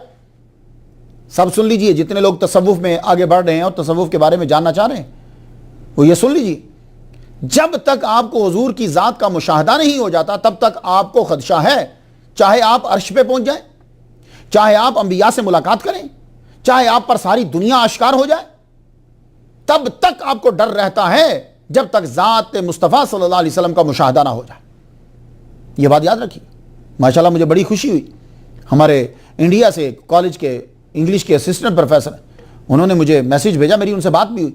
کہنے لگے کہ میں تقریر آپ کی سنی, میں پی ایچ ڈی کرنا چاہتا ہوں, اور پی ایچ ڈی میں کر رہا ہوں تصوف کے اندر, تاکہ میں اپنے اولیاء کرام کے بارے میں لوگوں کو بتاؤں. مجھے بڑی خوشی ہوئی کہ میں بھی کسی جگہ پہ کام آیا, اور میرے لیے یہ بخشش کا سبب ہے. اگر کوئی آدمی سنتا ہے, آگے سناتا ہے. بہت سے میسیج آتے ہیں, آپ لوگ دیکھ لیتے ہیں, پڑھتے بھی ہوں گے. کوئی فیس بک پہ آتے ہیں, کوئی میری ای میل پہ میسیج آتے ہیں, کوئی دوسری جگہ پہ میسیج آتے ہیں. ہماری ٹیم ان سب کو اکٹھا کر کے ایک ہی جگہ پہ کر دیتی. تو یہ جو جب تک ذات مصطفیٰ کا مشاہدہ نہیں ہو جاتا تب تک تصوف کے اندر خطرہ رہتا ہے کہ آپ کبھی بھی پھسل سکتے ہیں. یہ چھوٹی موٹی کرامتوں پہ ناز مت کرا کرو. تو یہ جو مسائل تھے سیکرٹ سید عبدالعزیز دباغ رحمۃ اللہ علیہ نے حل کر دی. اس لیے جتنے میرے سامعین ہیں, آپ نے اس لیکچر کو ضرور سننا ہے اور آگے سنانا ہے. آگے آپ نے سنانا ہے. اس کے اندر بہت سارے مسائل ہیں, اگر آپ کو سمجھ نہ آئے تو بولیے ضرور, ہو سکتا ہے کہ دوسرا آپ کو سمجھا دے. حضرت عبداللہ برناوی رحمۃ اللہ علیہ, آپ اقطاب میں سے تھے. 70 سے زیادہ اسماء الحسنہ کے انوار سے سیراب تھے. 1126 ہجری میں آپ کا وصال ہوا, اور آپ نے سارے اپنے اسرار جو ہیں وہ ان کو عطا کر دی. کتب یحییٰ صاحب الجرید یہ شریعت محمدیہ کے سخت پابند تھے. ان کی ڈیوٹی یہ تھی کہ مزارات کے اوپر جو لوگ آتے ہیں, یہ ان مزارات کے اوپر جو لوگ آ کر دعا مانگتے ہیں, یہ ان کی دعا پر آمین کہتے ہیں. تو لوگ کہتے ہیں کہ مزارات کے اوپر کوئی نہیں ہوتا. بھائی مزارات کے اوپر بھی اولیاء کی ڈیوٹی لگتی ہے. وہ اولیاء خاص ہوتے ہیں, وہ ان کو وہاں متعین کر دیا جاتا ہے کہ جو لوگ یہاں آ کر دعا مانگتے ہیں آپ ان کی دعا پر آمین کیجئے, اللہ تعالیٰ جو اس دعا کو قبول فرمائے. تو اللہ تعالیٰ کا بڑا کرم ہوا. حضرت فشتالی رحمۃ اللہ علیہ کا فیض, حضرت خضر علیہ السلام سے فیض, قطب محمد لاہواز سے فیض, حضرت منصور بن احمد رحمۃ اللہ علیہ سے فیض, حضرت عمر بن محمد الہواری سے فیض, الحاج احمد جرابندی سے فیض, سید عبداللہ برناوی سے فیض, اللہ اکبر, کتب یحییٰ سے فیض. ان تمام کی جو نظر پڑی, جو فیض ہوا, اللہ اکبر جل شانہ, تو آپ پر فتح ہو گئی. یعنی تمام چیزیں جو ہیں وہ آپ پر آشکار ہو گئی. اب کوئی بھی آپ کے پاس آتا تھا تو آپ بس یوں نظر اٹھا کر جواب دینا شروع فرما دیتے تھے. اور پھر وہ جواب کو جب جا کر چیک کیا جاتا تھا تو وہ جواب جو ہے وہ بڑی بڑی تفاسیر کے اندر, بڑی بڑی کتابوں کے اندر بڑے بڑے علامہ اس پہ ڈسکس کر چکے ہوتے, اور انہوں نے وہی کہا ہوتا جو سید عبدالعزیز دباغ رحمہ اللہ علیہ جو ہے وہ کہتے. تو لوگ سن کر حیران ہو جاتے. تو چونکہ عبدالعزیز دباغ رحمہ اللہ کو اللہ تعالیٰ نے کشف عطا فرمایا تھا, اس لیے آپ نے ان باتوں کے اوپر روشنی ڈالی ہے جو باتیں پوشیدہ ہیں. یہ کشف ہر ولی کو ہوتا ہے, لیکن کسی کو بتانے کی اجازت ہوتی ہے اور کسی کو بتانے کی اجازت نہیں ہوتی. جب کشف ہوتا ہے, جب ولی اعلیٰ مقام پر پہنچ جاتا ہے, سب سے پہلے اسے یہ پرومس دیا جاتا ہے کہ تم سیکرٹ لوگوں پر آشکار نہیں کرو گے, اس لیے کہ جو سننے والے ہیں وہ اس مقام پر فائز نہیں ہیں. یہ بات یاد رکھیے. اب آ جائیے, جو سب سے بڑا مسئلہ جو ہے وہ آپ نے حل کیا وہ اولیاء کی میٹنگ کا ہے. اولیاء کی میٹنگ کہاں ہوتی ہے؟ یہ اغواس, اقطاب, اولیاء کرام یہ کہاں بیٹھتے ہیں؟ یہ ایک بہت زبردست سٹوری ہے, بڑا زبردست مسئلہ ہے جس کو حل کیا, اور آپ سب لوگ غور سے سماعت کر لیجئے. یہ ایک بڑی دلچسپ اطلاع تھی جو ہمیں 318 سال قبل آپ سے ملی. چونکہ آپ مقام غوثیت میں فائز تھے تو ایک دن آپ نے اپنے مرید کو تفصیل بتا دی جس کو انہوں نے اپنی شورا آفاق کتاب ابریز من کلام عبدالعزیز میں علامہ احمد بن مبارک سجل ماسی، یہ سجل ماس بھی جو ہے یہ بھی ایک شہر ہے، قصبہ ہے، تو چونکہ آپ وہاں کہتے ہیں اس لیے سجل ماسی بہت مشکل ہوتے ہیں یہ پروننسیشن، ان کو ڈھونڈنا پڑتا ہے۔ تو علامہ احمد بن مبارک سجل ماسی رحمۃ اللہ علیہ نے اسے نقل کیا ہے۔ امی ولی سید عبدالعزیز دبار رحمۃ اللہ علیہ نے تمام اغواس و اقتاب کی محفل کو اٹینڈ کیا، اور اب فرماتے ہیں سنو، یہ محفل روزانہ غار ہرا میں طلوع فجر سے پہلے ختم ہو جاتی۔ وقت طلوع فجر میں ایک سر ہے قبولیت کا، یہ ہے وقت ولادت مصطفیٰ، وقت نزول رحمت خدا، وقت مجلس غار ہرا، یہ تہجد کا وقت ہے، اور جو یہ چاہتا ہے کہ میری دعا قبول ہو وہ اسی وقت اٹھے اور اس وقت دعا مانگے، اللہ تعالیٰ قبول فرماتا ہے۔ اب اس وقت آنکھ کیسے کھلے گی؟ تو بہترین طریقہ جو ہے وہ بتا دیا کہ سورہ کہف کی آخری 4 آیات جو ہے وہ پڑھ کر سو جائیے، آپ کی آنکھ ایک مرتبہ اس ٹائم ضرور کھلے گی جس ٹائم اللہ تعالیٰ دعا قبول کرتا ہے۔ ان الذین آمنوا وعملوا الصالحات کانت لهم جنات الفردوس نزلا خالدین فیہا لا یبغون عنہا حولا قل لو کان البحر مدادا لکلمات ربی لنفد البحر قبل ان تنفد کلمات ربی ولو جئنا بمثلہ مددا قل انما انا بشر مثلکم یوحی الی انما الہکم الہ واحد فمن کان یرجو لقاء ربہ فلیعمل عملا صالحا ولا یشرک بعبادت ربہ احدا۔ 4 آیات پڑھ کر سو جائیے، اسی وقت آنکھ کھلے گی جب اللہ تعالیٰ دعا کو جو ہے وہ قبول فرماتا ہے۔ تو آپ فرماتے ہیں کہ طلوع فجر سے پہلے یہ میٹنگ ختم ہو جاتی، تو میٹنگ جب وہاں ہوتی ہے تو وہاں تمام اغواس یعنی غوث کی جمع ہے اقطاب وہاں پہنچ جاتے ہیں۔ کچھ وہ ہوتے ہیں جو اپنے قبور سے آتے ہیں، اور کچھ ظاہری حیات ہوتے ہیں اور آتے ہیں۔ اور عبدالعزیز دباغ فرماتے ہیں کہ مجھے معلوم ہو جاتا ہے کہ کون ولی قبر سے آیا ہے اور کون ولی ظاہری حیات ہے۔ عرض کی حضور کیسے معلوم ہوتا ہے؟ فرمان لگے کہ جو ولی کامل قبر سے آتا ہے اس کا ڈریس چینج نہیں ہوتا، وہ ایک ہی ڈریس میں وائٹ ڈریس میں ہی آتا ہے، اور جو دوسرے ہوتے ہیں ان کے ڈریس جو ہیں وہ چینج ہوتے رہتے ہیں۔ اور دوسری بات یہ ہے کہ جو قبر سے آتے ہیں ان کا زمین پہ سایہ نہیں پڑ رہا ہوتا، جب لائٹ ہوتی ہے تو ان کا سایہ نہیں میں دیکھتا، اس سے مجھے معلوم ہو جاتا ہے کہ یہ صاحب قبر ہے۔ تو آپ فرماتے ہیں کہ یہ جو اولیاء کرام دنیا سے چلے گئے ہوتے ہیں ان سے جو ڈسکس کی جاتی ہے وہ عالم ارواح کے معاملات ڈسکس کیے جاتے ہیں، اور وصال شدہ ولی کے صدقے سے وصال شدہ کے لیے دعا کی جائے تو فرماتے ہیں کہ جلد قبول ہوتی۔ تو جو وصال شدہ اولیاء کرام ہیں وہ پرواز کرتے ہوئے آتے ہیں، لیکن جو ہی غار ہرا کے پاس پہنچتے ہیں تو پھر وہ زمین کے قریب ہو جاتے ہیں۔ یہ ادب ہے، اللہ اکبر جل شانہ۔ موجودہ غوث یا قطب عالم مجلس کا صدر ہوتا ہے۔ آپ نے فرمایا کہ وہ جو محفل ہوتی ہے اس محفل کا صدر جو ہے وہ اس دور کا جو اس ٹائم کا غوث ہوگا وہ ہوگا۔ یہ غار ہرا کے باہر اس طرح بیٹھتا ہے کہ مکہ اس کی دائیں طرف ہوتا ہے اور بائیں گھٹنے کے سامنے جو ہے وہ مدینہ شریف ہوتا ہے۔ 4 قطب جو ہیں وہ دائیں طرف بیٹھتے ہیں، اور 3 جو ہوتے ہیں وہ ایک حنابلہ سے، ایک شوافے سے، اور ایک موالکی، یعنی مالکی، حنبلی، شافعی، ایک ان میں سے، تو 7 ہو گئے۔ تو یہ 7 اقطاب جو ہیں یہ غوث کے 7 ہوتے ہیں، اور یہ 7 غوث کے ماتحت ہوتے ہیں، اور ہر قطب کے اندر باقی اولیاء ہوتے ہیں۔ غوث کے 7 اقطاب کے پیچھے وکیل بیٹھتا ہے۔ وہ وکیل جو ہوتا ہے وہ اصحاب دیوان کی ترجمانی کرتا ہے، جو اس نے بات کی ہے اس کی وہ آگے ترجمانی کرے گا، اور وکیل کے پیچھے 6 صفیں ہوتی ہیں۔ جب سید عبدالعزیز دبار رحمہ اللہ غوث کی جگہ ہوتے تھے تو آپ نے فرمایا، اس دن بتا رہے ہیں، اپنا ظاہر تو نہیں کرتے لیکن بتا رہے ہیں کہ آج کا جو وکیل ہے اس کا نام عبد الکریم ہے، اس کا تعلق بنو خالد سے ہے، اور وہ بصرہ میں رہتا ہے۔ اللہ اکبر جل شانہ۔ اور یہ لوگ پرواز کر کے وہاں روزانہ جو ہے وہ پہنچتے ہیں۔ عبدالعزیز دباغ فرماتے ہیں کہ وقت کا غوث جو ہے وہ اس کی صدارت کرتا ہے، لیکن کبھی کبھی محمد مصطفیٰ صلی اللہ علیہ وآلہ وسلم خود تشریف لاتے ہیں، اور جس وقت حضور تشریف لاتے ہیں تو وہ اسی جگہ بیٹھتے ہیں کہ جہاں غوث بیٹھتا ہے، تو پھر غوث جو ہے وہ پیچھے ہو جاتا ہے اور اقطاب اور پیچھے ہو جاتے ہیں۔ غوث پھر اس دن جس دن حضور تشریف فرما ہوتے ہیں اس دن غوث وکیل کی جگہ اور وکیل کے کام کو جو ہے وہ سر انجام دیتا ہے، خدمت کو سر انجام دیتا ہے۔ حضور صلی اللہ علیہ وآلہ وسلم جب بیٹھتے ہیں تو وہ غوث سے بات کرتے ہیں، وہ دوسروں سے بات نہیں کرتے۔ کیوں؟ اس لیے کہ حضور صلی اللہ علیہ وآلہ وسلم کے اندر اس وقت اتنی طاقت اور آپ کا نور کا ظہور ہو رہا ہوتا ہے کہ اگر 40 کڑیل نوجوانوں کے اوپر بھی آپ کا نور پڑ جائے تو وہ ایک دم جل کے بھسم ہو جائے، تو آپ کی تجلی کو اگر برداشت کر سکتا ہے تو وہ غوث برداشت کر سکتا ہے۔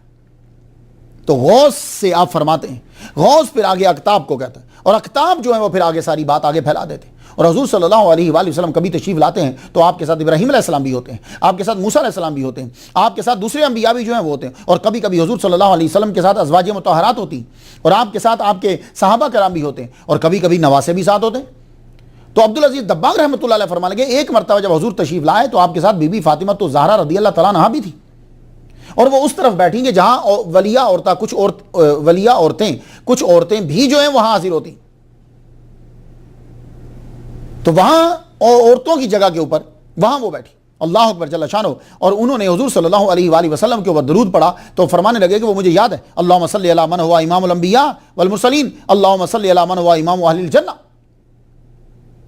حضور صلی اللہ علیہ وآلہ وسلم غوث سے گفتگو فرماتے ہیں، غوث کتب سے، اور کتب آگے احکام کو جو ہے وہ پھیلا دیتے۔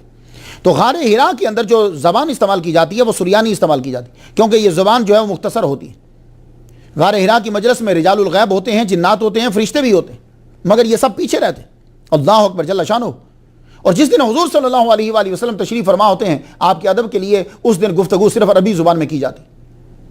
حضور صلی اللہ علیہ وآلہ وسلم کی ولادت سے پہلے بھی غار حرا کے اندر محفل جمع کرتی تھی، لیکن اس وقت صرف فرشتے ہوتے تھے۔ حضور صلی اللہ علیہ وآلہ وسلم جب تشریف لائے تو پھر آپ کی وجہ سے یہ نور آگے ملا، پھر ولی کامل جو ہے وہاں آنے لگے، تو اب جو ولی وہاں پہنچتا ہے تو اس جگہ سے فرشتہ اٹھ کر آسمان پہ چلا جاتا ہے، تو اب تعداد جو ہے وہ اولیاء کرام کی بڑھ رہی ہے۔ اب وہی فرشتے ہیں جو ذات کے فرشتے ہوتے ہیں، باقی سب کے سب جو ہیں وہ فرشتے وہ واپس چلے گئے، اللہ اکبر جل شانہ۔ تو آپ نے فرمایا کہ جو ولی ابتدائی مقام میں ہوتا ہے، جب وہ اپنے شہر سے اس مجلس میں حاضر ہونے کے لیے آتا ہے تو وہ اپنے شہر میں پھر نہیں ہوتا، اور جب ولی اعلیٰ مقام پہ پہنچ جاتا ہے تو پھر وہ ایٹ اے ٹائم کئی جگہوں پہ ہوتا ہے، اللہ اکبر جل شانہ۔ غار حرا میں مجلس میں بھی ہوتا ہے اور اپنی جگہ پر بھی وہ نظر ہوتا ہے، اپنی جگہ پہ بھی وہ نظر آتا ہے۔ آپ نے فرمایا غار حرا کے علاوہ بھی مجلس لگتی ہے، مگر اس کا مجمع جو ہے وہ کم ہوتا ہے۔ اب مجھے سمجھ آئی، بہت پہلے میں نے سنا تھا کہ دنیا میں کہیں بھی چلے کاٹ لو اتنی جلدی اثر نہیں ہوتا، اگر آدمی ایک رات غار حرا کے اندر گزار لے تو جتنی جلدی اس کی ترقی ہوتی ہے اتنی جلدی اس کی ترقی باقی جگہوں میں نہیں ہوتی۔ اللہ تعالیٰ مجھے توفیق دے، میں نے ویسے سوچا ہے کہ انشاءاللہ الرحمن اب موقع ملا تو غار حرا میں ایک رات گزاریں گے، پتہ نہیں آسان ہے یا نہیں، دیکھی جائے گی۔ تو غار حرا کے اندر تو مجھے سمجھ آئی عبدالعزیز دباغ رحمۃ اللہ علیہ کو پڑھنے کے بعد کہ غار حرا کے اندر ایک رات گزارنے سے درجہ کیوں بڑھتا ہے؟ بھائی جہاں جہاں سارے اقطاب آئیں گے، اغواث سارے ہوں گے، اولیاء کرام ہوں گے، جنات ہوں گے، رجال الغیب ہوں گے، فرشتے ہوں گے، نبی کا نور ہوگا، وہاں درجہ کیوں نہیں بڑھے گا؟ اللہ اکبر جل شان اللہ، کیا بات ہے یار، یہ بھی ایک دنیا ہے، اس دنیا کو سب لوگوں نے چھوڑ دیا۔ اور ایک اور کتاب نے کھولا، فرمانے لگے کہ اس مجلس کے اندر مجذوب کو اجازت نہیں ہوتی، مجذوب کو اجازت نہیں ہوتی، اور فرمانے لگے کہ مجذوب کو اختیارات بھی نہیں سونپے جاتے، مجذوب کو اختیار نہیں، لیکن کہنے لگے کہ قرب قیامت مجذوب کو اختیارات سونپ دیے جائیں گے، اور وہ محفل جو ہے اس کا جو لیڈر ہے وہ بھی جو ہے وہ بھی مجذوب ہوگا۔ یہی وجہ ہے کہ دجال اس دور میں جو ہے وہ آ جائے گا، کیوں؟ اس لیے کہ مجذوب کے ہاتھ میں نظام ہوگا، نظام دھرم بھرم ہو جائے گا۔ مجذوب کو آپ نے دیکھا ہی، تو مجازیب جب داخل ہو جائیں گے تو پھر یہ دجال آئے گا اور پھر یہ جدھر مرضی پھرتا جائے گا، کیونکہ یہ نظام جو ہے وہ مجازیب کے پاس آ گیا۔ تب تو دیوان کا رئیس بھی کہتے ہیں کہ مجذوب ہوگا، یہی وجہ ہے کہ دجال کو نکلنے کا موقع ملے گا۔ علامہ احمد بن مبارک سجل ماسی مالکی، آپ کی وفات جو ہے وہ 1156 ہجری میں ہوئی، جامع معقول و منقول تھے، آپ کو قرآن اور حدیث اور فقہ پر عبور حاصل تھا۔ ایک روز آپ کی ملاقات سید عبدالعزیز دباغ رحمۃ اللہ علیہ سے ہوئی، اس وقت آپ کی عمر جو ہے وہ 34 سال تھی۔ ان کے پاس بیٹھے، جب آپ کی گفتگو کو سنا تو عالم دین تو سمجھتا ہے نا کہ آدمی جو بول رہا ہے وہ کیا گفتگو ہے، ان کو بڑا مزہ آیا، کہنے لگے یار کیا خوبصورت تشریح فرماتے ہیں، یہ تو ہم لوگوں نے بھی تفاسیر کے اندر نہیں پڑھی، اور ان کو ہر چیز کا پتہ کیسے چل جاتا ہے۔ تو آپ نے پھر ان کے پاس بیٹھنا شروع کر دی، آپ نے 4 سال ان کی سنگت میں گزارے، جو باتیں آپ فرماتے وہ حدیث اور تفسیر و کتب میں موجود ہوتی، شریعت، طریقت، حقیقت، معرفت، آخرت، ہر موضوع پر یوں بولتے کہ جیسے کتابیں سامنے کھلی ہوئی۔ آپ کو خیال آیا کہ ان کے اسرار کو لکھو۔ آپ نے سید عبدالعزیز دباغ رحمۃ اللہ کی باتوں کو احاطہ تحریر میں لانا شروع کی، اور کتاب کا نام رکھا ابریز، یعنی خالص سونا۔ تو اسی کان میں سے کچھ سونا میں آپ کو بانٹوں گا۔ 2015 میں 286 سال ہو گئے یہ کتاب آج بھی اولیاء صوفیاء کے مطالعہ میں رہتی ہے، خاص طور پر شاذلی سلسلہ کے جو لوگ ہیں وہ اس کتاب کو پڑھتے ہیں۔ اب اس میں سے چند باتیں آپ کی نظر کرنا چاہتا ہوں، ساری کتاب تو بھئی 500 صفحات سے زیادہ ہے، اب چند باتیں سن لیجئے، وہ مسائل شاید آپ کی ذہن میں کہیں ہوں گے، وہ مسائل آپ کے حل ہو جائیں۔ ایک دن فرمانے لگے عبدالعزیز دباغ رحمۃ اللہ علیہ، غسل تم لوگوں پہ فرض ہوتا ہے جب تم جنبی ہوتے ہو، جانتے ہو کہ اولیاء پہ غسل کب فرض ہوتا ہے؟ یہ جملہ ان لوگوں کے لیے جو کہتے ہیں کہ یہ ننگ دھڑنگ یہ لوگ جو ہیں چرسیے یہ ولی، نا یہ ہمارے اولیاء نہیں ہیں، نہیں، ہمارے ولی کون ہیں؟ سن لو۔ اب عبدالعزیز دباغ رحمہ اللہ فرماتے ہیں کہ عام آدمی پہ غسل فرض ہوتا ہے کہ جب وہ جنبی ہو، اور ولی کامل پہ اس وقت غسل فرض ہو جاتا ہے جب اس کی ایک لمحے کے لیے توجہ رب سے ہٹ جائے اور کسی اور چیز میں وہ سکون حاصل کر رہا ہو۔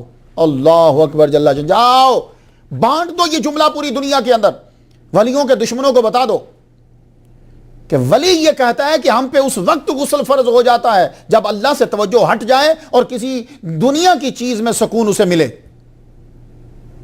تو وہ کہتا ہے کہ اس وقت اس کے اوپر غسل فرض ہو گیا۔ اتنی پاکیزگی تو کسی مولوی میں نہیں ہوگی، کیونکہ مولوی تو تبھی غسل کرے گا جب اس پہ غسل فرض ہوگا، جنبی ہوگا۔ یہ ولی کامل ہیں کہ اگر ان کا دھیان رب سے ہٹ جائے اور کسی دنیا کی چیز کو ترجیح دے دیں تب بھی ان کے اوپر غسل فرض ہو جاتا ہے۔ وہ خود کو اس وقت ناپاک سمجھتے ہیں جب ان کی توجہ رب سے ہٹ جاتی، کیونکہ جب توجہ اللہ سے ہٹتی ہے تو فرشتے اس سے ہٹ جاتے۔ یہی وجہ ہے کہ فرشتوں کی دوری کی وجہ سے اولیاء پہچانتے ہیں کہ یہ آدمی اس وقت جنبی ہے، کیونکہ فرشتے اس کے ساتھ نہیں ہوتے۔ آپ نے کئی کرامتیں سنی ہوں گی نا، فلاں صاحب نے فرمایا بھائی تمہارے اوپر غسل فرض ہے، ان کو کیسے پتا چلا؟ اس کے ساتھ فرشتے نہیں تھے۔ اللہ اکبر جل۔ اس لیے شریعت سے ہٹا ہوا کیسے طریقت میں ماہر ہوگا، اور طریقت والا شریعت کے خلاف کیسے ہو گیا؟ تو ہمارا تصوف آپ لوگوں کا فرض بنتا ہے کہ آپ بتائیں کہ دیکھو بھائی ہمارے اولیاء کرام نے جو تصوف بتایا ہے، صوفی شریعت کا ماہر ہوگا، تقوی میں اعلیٰ مقام پر ہوگا۔ فتویٰ تو چیز ہی کوئی نہیں، وہ فتوے کو نہیں، وہ تقوی کے مقام پر ہوتا ہے۔ آپ نے فرمایا مسلم معاشرے کے اندر رہنا اللہ تعالیٰ کا بڑا احسان ہے۔ ہم آج کے دور میں یہ کوشش کرتے ہیں کہ ہم بھاگ جائیں، جنگلوں میں رہیں اور ساری زندگی جنگلوں میں گزارتے۔ فرمایا نہیں، ساری زندگی جنگلوں میں مت گزارو، مسلم معاشرے کے اندر رہنا اللہ تعالیٰ کا بہت بڑا احسان ہے۔ پھر آپ نے ایک مثال دے کے آپ نے سمجھایا، فرمانے لگے سنو، ایک دفعہ میں اور حضرت منصور رحمۃ اللہ علیہ ایک جزیرے میں چلے گئے، دیکھا وہ اللہ کا ذکر کر رہا تھا، ہم اس کے قریب بڑھے، تو آگے جب بڑھے تو وہ قریب تو نہ آیا، تھوڑا سا دور ہو جائے، ہم آگے بڑھیں وہ اور دور ہو جائے، لیکن اتنا فاصلہ تھا کہ ہم اسے گفتگو کر سکتے تھے۔ میں عربی میں بات کرنے لگا، اس نے درختوں کے پتوں کی لنگوٹی جو ہے اس نے پہنی تھی، 40 کے لگ بھگ اس کی عمر ہوگی۔ ٹیونس میں اس کا باپ رہتا تھا، یہ 5 سال کا تھا جب جزیرے میں آ گیا، اور اپنے ابا کے ساتھ یہ رہا۔ یہ جب 30 سال کا تھا اس کے ابا کا انتقال ہو گیا، اور قریب ہی اس کی قبر بنائی، ہم نے اس کے وہاں فاتحہ ہم نے پڑھی۔ تو گفتگو کے دوران پتہ یہ چلا کہ وہ اللہ کو جانتا ہے، اللہ ہے، لیکن کہتا ہے کہ اللہ ادھر رہتا ہے، تو اللہ تو ہر جگہ ہے۔ تو ہم نے اسے بتایا کہ نہیں، اینا متولو فثم وجہ اللہ، اللہ ہر جگہ، ادھر کرو گے تو پھر سمت ہو جائے گی، جس کی طرف جو ڈائریکشن میں ہو وہ اللہ نہیں ہوتا۔ پھر ہمیں پتہ چلا اس کی باتوں سے کہ وہ حضور پاک کو جانتا ہے کہ وہ آخری نبی ہے، اور اس کو حضرت ابوبکر صدیق رضی اللہ تعالیٰ عنہ کا بھی پتہ تھا کہ وہ ان کے پہلے خلیفہ ہیں، ان کے سسر ہیں، اس کے بارے میں جانتا تھا، اور اس کو حضرت بی بی فاطمہ الزہرا رضی اللہ تعالیٰ عنہ کا بھی پتہ تھا، لیکن وہ حضرت امام حسن کے بارے میں انفارمیشن نہیں رکھتا تھا۔ ہم نے اس کو ان کے بارے میں بتایا، وہ روزے تو 30 رکھتا تھا، لیکن اس کو یہ نہیں پتا تھا کہ رمضان کے ہوتے ہیں، 30 رکھتا تھا، پورے کرتا تھا۔ پھر ہم نے اس کو بتایا کہ یہ چاند ہے، اس طرح حساب لگاؤ اور یہ 30 روزے بنتے۔ اس کے بعد اس نے سورہ فاتحہ ہمیں سنائی، فاتحہ پڑھتا تو تھا لیکن غلط ملت پڑھتا تھا، آگے پیچھے کر دیتا تھا۔ ہم نے اس کی فاتحہ کو صحیح کیا، اور سورج غروب ہوتے ہی سو جاتا تھا، صرف رکوع کرتا تھا اور سجدہ کرتا تھا، اس کے علاوہ نماز نہیں۔ ہم نے اس کو بتایا کہ یہ چیزیں نماز میں ہوتی ہیں، مکمل نماز کا طریقہ بتایا، اس کو بنیادی شریعت کے اصول سکھائے۔ پھر ہم چل دیے، جب چل دیے تو چونکہ میں حضرت منصور قطب وقت کے ساتھ تھا، وہ پانی پہ چلنے لگے، میں بھی ادب کے لیے پیچھے پانی پہ ہی ان پہ چل پڑا۔ جب اس نے ہمیں پانی کے اوپر چلتے ہوئے دیکھا تو وہ سوچنے لگا، اور مجھے اس کے دل کے خیال کا پتہ تھا، وہ سوچ رہا یہ شاید کوئی جن ہیں جو میرے پاس آئے ہیں۔ تو آپ گفتگو فرما رہے تھے، سید عبدالعزیز دباغ رحمہ اللہ نے 1129 ہجری میں بتایا، فرمانے لگے کہ ابھی تک وہ زندہ ہے، اور فرمانے لگے یہ اللہ کا بڑا احسان ہوتا ہے کہ آدمی مسلمانوں کے ساتھ زندگی گزارے، اس لیے کہ اس کو اپنی اغلاط کا پتہ چلتا رہتا ہے، وہ خود کو سنوارتا رہتا ہے، شریعت سے واقفیت حاصل ہوتی رہتی ہے۔ شیخ عبد القادر گیلانی رحمہ اللہ فرماتے ہیں مسلمانوں کے چہرے دیکھنے سے بھی ایمان بڑھتا ہے، وہ اولیاء جنت میں جلدی جائیں گے جو معاشرے کی اصلاح کرتے ہیں اور ان کے ساتھ زندگی گزارتے ہیں۔ تو عبدالعزیز دبار رحمۃ اللہ علیہ نے ایک اور سونے کی ڈلی ہمیں دی، ایک اور سونے کی اینٹ ہمیں دے دی ابریز میں۔ فرماتے ہیں کہ کلمات مقدسہ کا اثر ہوتا ہے۔ یہ مسئلہ بہت بڑا ہے۔ آپ لوگ وظیفہ کیوں کرتے ہو؟ آپ لوگ قرآن مجید پڑھتے ہو، آپ لوگ بخاری شریف کا پہلا پارہ پڑھتے ہو، بخاری شریف کا آخری پارہ پڑھتے ہو، حالانکہ بخاری شریف پڑھنا بدعت ہے، یعنی پڑھ کر ختم دلانا بدعت ہے۔ قرآن پڑھ کر ختم دلانا بدعت اور بخاری شریف پڑھ کر ختم دلانا سنت۔ کچھ سمجھ میں میری تو نہیں آ رہی بات، خیر آپ کی آتی ہو۔ تو یہ کلامات مقدسہ جب آپ پڑھتے ہیں، قرآن پڑھ کر دعا مانگتے ہیں، آپ وظیفہ کرتے ہیں، یہ اللہ تعالیٰ کے نام پڑھتے ہیں، کیوں پڑھتے ہیں؟ ان میں اثر ہوتا ہے۔ قرآن مجید میں اثر ہے۔ ایک حافظ صاحب تھے، وہ سورہ رحمان پڑھتے تھے تو ان کی زمین میں جو پانی کا وہ جو کنواں ہوتا ہے نا، وہ چلنے لگ جاتا تھا، وہ کنویں کا پورا سرکٹ، وہ پانی آتا، زمین سیراب ہوتی رہتی۔ جب وہ سورہ رحمان بند کر دیتے وہ بند ہو جاتا۔ یہ اثر ہے۔ تو قرآن مجید جو ہے یہ اثر، بسم اللہ الرحمن الرحیم، قل هو اللہ، فاتحہ، یہ چیزیں پڑھ کر لوگوں نے مٹی کو سونا بنا دیا۔ کیوں؟ اس کے اندر اثر، وہ اثر کیا ہے؟ بس یہ عقدہ کھولا حضرت عبدالعزیز دبار رحمۃ اللہ علیہ فرمانے لگے سنو، اللہ کے نام، قرآن مجید کی آیات، یہ جو تم بخاری پڑھتے ہو، یہ کیا؟ ان کے لفظوں کے اندر اثرات ہوتے ہیں۔ وہ اثرات کیا ہیں؟ وہ فرشتے ان لفظوں کو اٹھائے ہوتے ہیں۔ ان لفظوں کے اندر سر ہوتا ہے، سیکرٹ، سر ہے، راز ہے، اور فرشتے اسے اٹھائے ہوتے ہیں۔ تو جب تم لوگ وہ کلمات ادا کرتے ہو خلوص نیت کے ساتھ، تمام شرائط کے ساتھ، تو وہ فرشتے ان لفظوں کے ساتھ سر سمیت ہوتے ہیں۔ اور جب تم لوگ خلوص کے ساتھ دعا نہیں مانگتے، تمہارا دھیان ادھر نہیں ہوتا، ویسے ہی اپنے منہ سے تم وہ وظائف ادا کرتے رہتے ہو، وہ آیات پڑھتے رہتے ہو، تو دعا قبول نہیں ہوتی، اثر نہیں ہوتا، اس لیے کہ صرف تمہارے پاس لفظ ہوتے ہیں، سر فرشتوں نے اٹھا لیا ہوتا ہے، وہ وہاں نہیں ہوتا۔ اب بات آپ کی سمجھ میں آ گئی؟ اس کی دلیل دیتے ہوئے آپ نے فرمایا دیکھو اللہ کے ہر نام کے ساتھ سر ہے۔ سر سے مراد ہیڈ نہیں، سر کے معنی سیکرٹ، سیکرٹ میں نے اس کا اثر، شعائیں، نور، وہ فرشتے اٹھائے ہوتے ہیں ہر لفظ کے ساتھ۔ تو آپ نے فرمایا کہ یہ جب کبھی زمین کے اوپر اللہ کا نام گر جاتا ہے، وہ فرشتے اس میں سے اس سیکرٹ کو اٹھا لیتے ہیں۔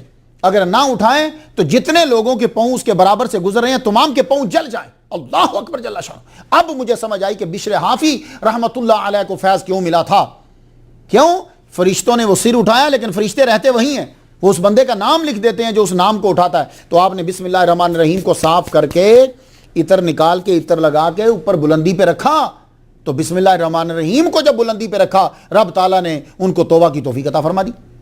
تو عبدالعزیز دباغ رحمہ اللہ علیہ فرماتے ہیں کہ یہ اثرات ہوتے ہیں۔ اس لیے آپ میں سے جو بھی آدمی قرآن پڑھے، وظیفہ پڑھے، اللہ کا نام پڑھے، ایک تو دھیان سے پڑھے، دوسرا خلوص سے پڑھے، تیسرا اللہ کے لیے پڑھے، وظیفوں کے لیے نہ پڑھے، تو وہ فرشتے پھر آمین کہتے ہیں، تو آپ کی زبان سے اثر جاری ہو جاتا ہے۔ مقصد عبادات کا کیا ہے؟ توحید قائم کرنا۔ اکثر اولیاء اکرام کا جب نام لیا جاتا ہے تو لوگ یہ سمجھتے ہیں کہ شاید کوئی بتوں کی کمپنی ہے۔ اللہ تعالیٰ بچائے اسے، جو نبیوں اور ولیوں کا دشمن ہو جاتا ہے، اللہ تعالیٰ اسے اعلان جنگ کرتا ہے۔ تو آپ فرماتے ہیں کہ مقصد عبادات توحید کو قائم کرنا ہے۔ سید عبدالعزیز دبار رحمۃ اللہ فرمایا تمام عبادات و اطاعت کا مقصد توحید ہے، معرفت ہے۔ اللہ کی معرفت حاصل نہ ہو تو عبادت کا فائدہ۔ فرماتے ہیں جانتے ہو گناہ حرام کیوں ہے؟ آپ ہی بتائیے گناہ حرام کیوں ہے؟ اللہ فرماتا ہے گناہ نہیں کرو، کیوں؟ تو یہ عبدالعزیز دبار رحمہ اللہ، چونکہ ان کو کشف حاصل ہے، آپ بتاتے ہیں کہ گناہ اس لیے حرام ہے کہ بندے کا تعلق اللہ سے کٹ جاتا ہے۔ تم جب عبادت اجر و ثواب کے لیے کرتے ہو تو وسواس آتے ہیں، یا اللہ اکبر، او جی نماز پڑھیں گے تو ہم لوگوں کو جنت میں مکان ملے گا، ہم نماز پڑھیں گے تو ہمیں یہ چیزیں ملیں گی۔ تو جب تم عبادت کرتے ہو اس کے لیے کہ اجر و ثواب کے لیے کرتے ہو تو پھر وسواس آتے ہیں، اور جب تم عبادت اللہ کی رضا کے لیے کرو گے پھر کبھی وسوسہ نہیں آئے گا۔ تو جب انہوں نے پوچھا احمد بن مبارک سے جلماسی رحمۃ اللہ علیہ نے کہ جی وہ جو اجر و ثواب کے متعلق جو حدیث ہیں وہ پھر وہ کہاں جائیں گی، تو فرمانے لگے تو حدیث میں کہاں لکھا ہے کہ اپنے مفاد کے لیے عبادت کرو گے تو اجر و ثواب ملے گا؟ بھائی اللہ کی رضا کے لیے کرو تو اس میں خلوص ہونا چاہیے، فلوس نہیں ہونا چاہیے۔ پھر دیکھیے اللہ تعالیٰ آپ کو ساری چیزیں عطا فرما دے گا۔ اولیاء کچھ کرتے کیوں نہیں؟ یہ بھی ایک بہت بڑا مسئلہ ہے۔ تو یہ بھی سونے کی ایک ڈلی لیتے جائیے، سونے کی اینٹ لیتے جائیے۔ عبدالعزیز دبار رحمۃ اللہ علیہ نے حل کر دیا کہ اولیاء جو ہیں، اولیاء سے دور ہٹانے کے لیے یہ ایک منافقوں کا مشہور جملہ ہے کہ جی ہم مزارات گراتے ہیں، طاقت ہوتی تو ہمارا کچھ کر لیتے۔ یہ اعتراض تو پھر نعوذ باللہ اللہ پر بھی ہوگا۔ اگر مزارات گرانے کے بعد لوگ یہ کہیں کہ جی جناب ہم نے اللہ کے ایک ولی کا مزار گرا دیا تو جو ہے ولی نے ہمارا کچھ کرا، اور یہ لوگ وہ گرا رہے ہیں کہ جو اب مندر بنا رہے ہیں. ابھی حال ہی میں مجھے خبر ملی ہے کہ دبئی کے اندر مندر بن رہا دیکھا آپ نے، مزارات گرائے جائیں گے، مندر بنائے جائیں گے. تو مندر بنے گا، بہت بڑا مندر بنے گا وہاں. خیر مسلمانوں کی اپنی مرضی ہے. اگر یہ اعتراض ہے کہ ہم نے ولی کے مزار کو گرایا اور ولی نے ہمارا کچھ نہیں بگاڑا، تو یہ اعتراض اللہ پر ہوگا. بابری مسجد گری تھی، رائٹ، گرائی گئی، رائٹ، کتنا بڑا جلوس نکلا تھا، تو وہ تو بعد میں وزیر بن گیا تھا، بعد میں وزیر بن گیا. اللہ تعالیٰ کی کتنی مساجد ہیں جس کے اندر فلڈ آ گیا، پانی آ گیا، مسجدیں ڈوب گئیں. پھر اب اللہ پر بھی یہ اعتراض ہوگا. خانہ کعبہ کے اوپر کتنی بار حملہ ہوا ہے. حجر اسود 20 سال تک، 22 سال کے قریب چوری ہو گیا، چوری کر کے لے گئے. تو اللہ تعالیٰ نے کیوں نہیں پکڑا ان کو؟ عجیب سا ہے. تو بھائی اولیاء کرام کے جب تم مزارات گراتے ہو، پر میں کہتا ہوں کہ وہی الجزائر اور وہ جو جتنے ٹی وی والے دکھاتے ہیں، کاش کہ وہ ٹی وی والے اس بندے کی اینڈ بھی دکھا دیتے ٹی وی پر جس نے مزار گرایا تھا. وہ نہیں دکھاتے. تو جب ایک چیز دکھاؤ گے تو بندے کے سامنے ایک ہی چیز ہوگی نا، دوسری تو آئی نہیں ہے. تو جب کبھی دوسرے والوں کو پاور ملے گی وہ دکھا دیں گے ٹی وی پر آ کے، یہ دیکھو مزار گرانے والوں کا حال کیا ہوا ہے. اب ولی روکتے کیوں نہیں؟ یہ سن لیجئے. آپ نے حجر اسود کو چوری کیا. حجر اسود بقول حضور پاک کے زمین پر اللہ کا دایاں ہاتھ ہے. جب حجر اسود چوری ہوا اس وقت خانہ کعبہ میں جو طواف کر رہے تھے سب کو ذبح کر دیا گیا، اور ذبح کر کے زمزم کے کنویں کو لاشوں سے بھر دیا گیا. کیا ہوا تھا ان کے لیے؟ کچھ ہوا؟ کچھ نہیں ہوا. ساری چیزیں چرا کے لے گئے وہ. تو بھائی اب ذرا غور سے سنیے گا. یہ جو ولی ہوتا ہے یہ بھی فنا فی اللہ ہوتا ہے.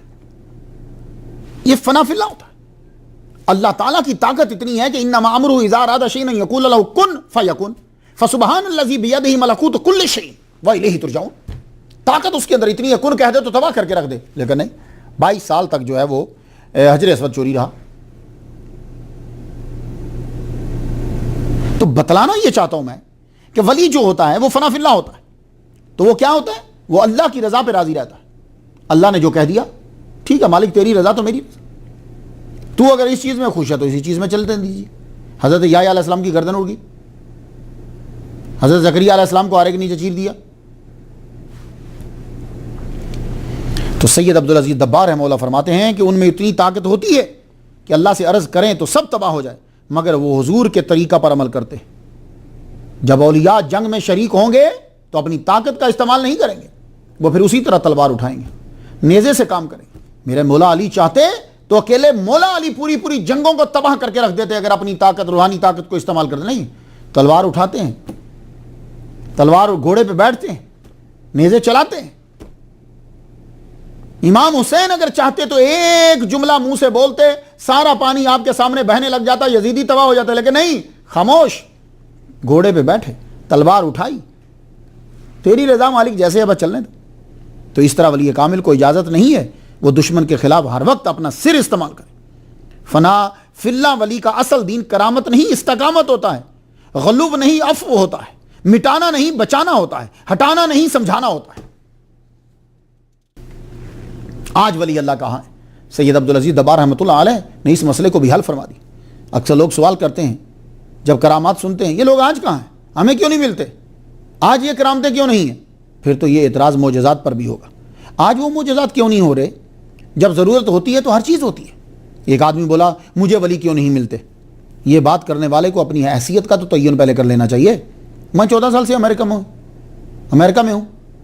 2 صدر تو گزرے، یہ دوسرا جا رہا صدر میرے سامنے.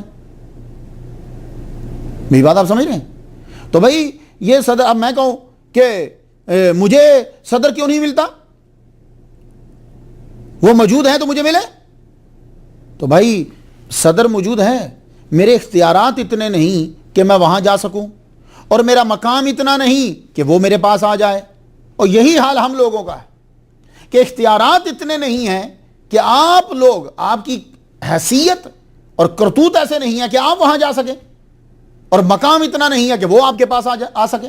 اور جب آپ کا مقام ہو جائے گا تو خضر علیہ السلام بھی تمہارے پاس آ جائیں گے، ولی کامل تمہارے پاس آ جائیں۔ پہلے مقام تو پیدا کرو، اختیارات بھی نہیں ہیں، مقامات بھی نہیں ہیں، اور تقاضا یہ ہے کہ صدر کیوں نہیں آ رہا؟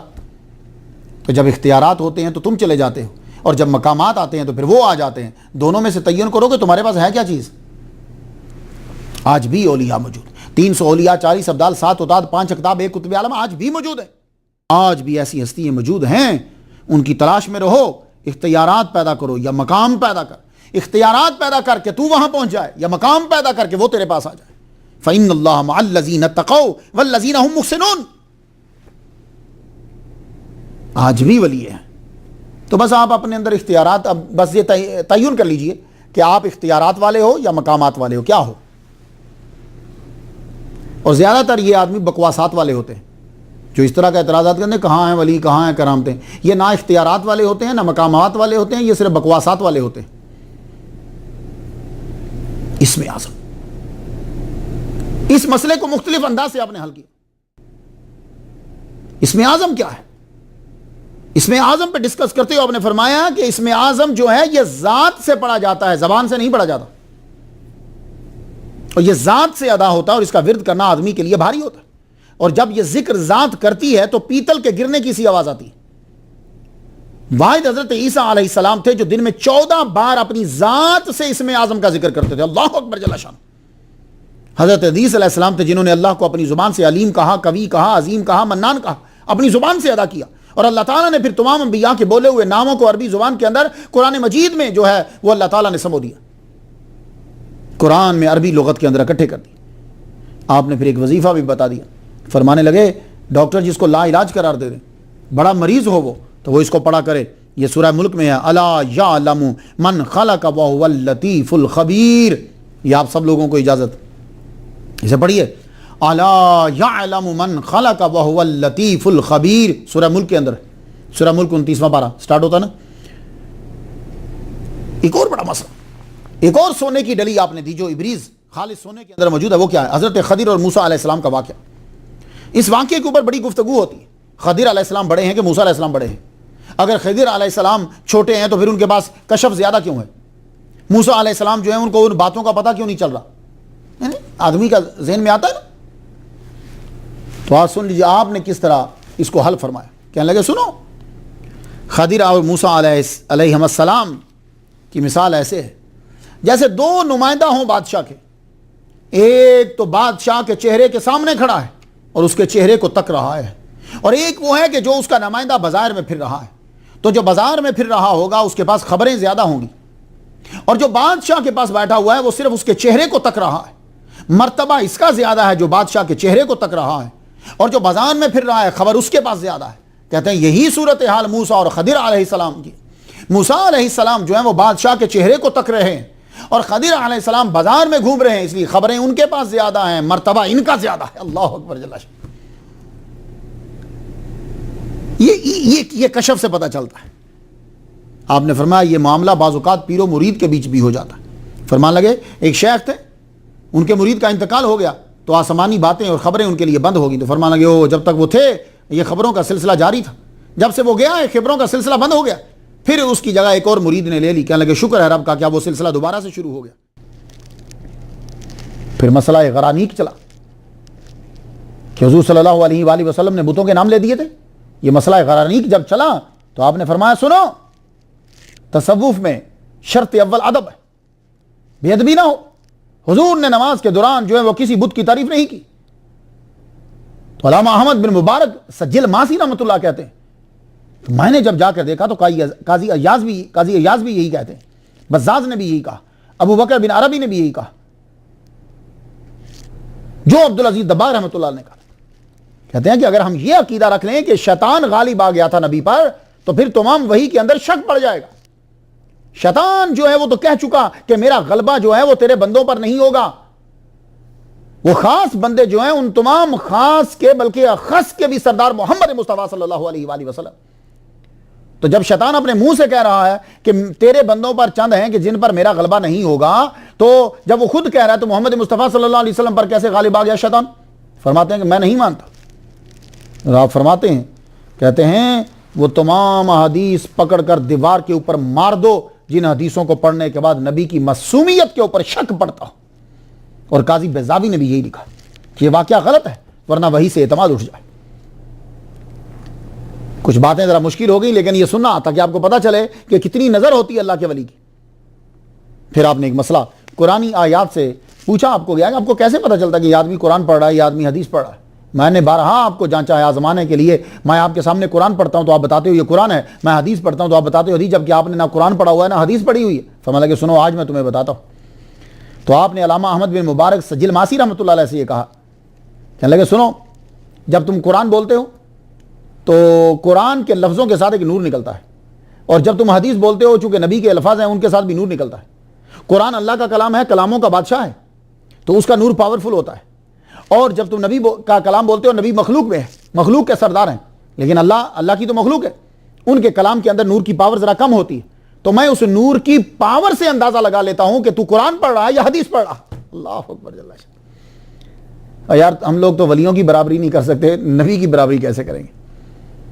پھر آپ نے ایک اور زبردست بات بتائی. آپ نے فرمایا سنو, قرآن مجید کی آیات جو ہیں ان کے اندر شعائیں نکلتی ہیں, ان کے رنگ ہوتے ہیں. فرمانے لگے قرآن اللہ کا کلام ہے, ان آیات سے سفید رنگ کی شعائیں نکلتی ہیں, یعنی ان کا رنگ وائٹ ہوتا ہے, جن میں بندہ اللہ سے اپنا تعلق جوڑتا ہے. جیسے الحمدللہ, ایاک نعبد و ایاک نستعین.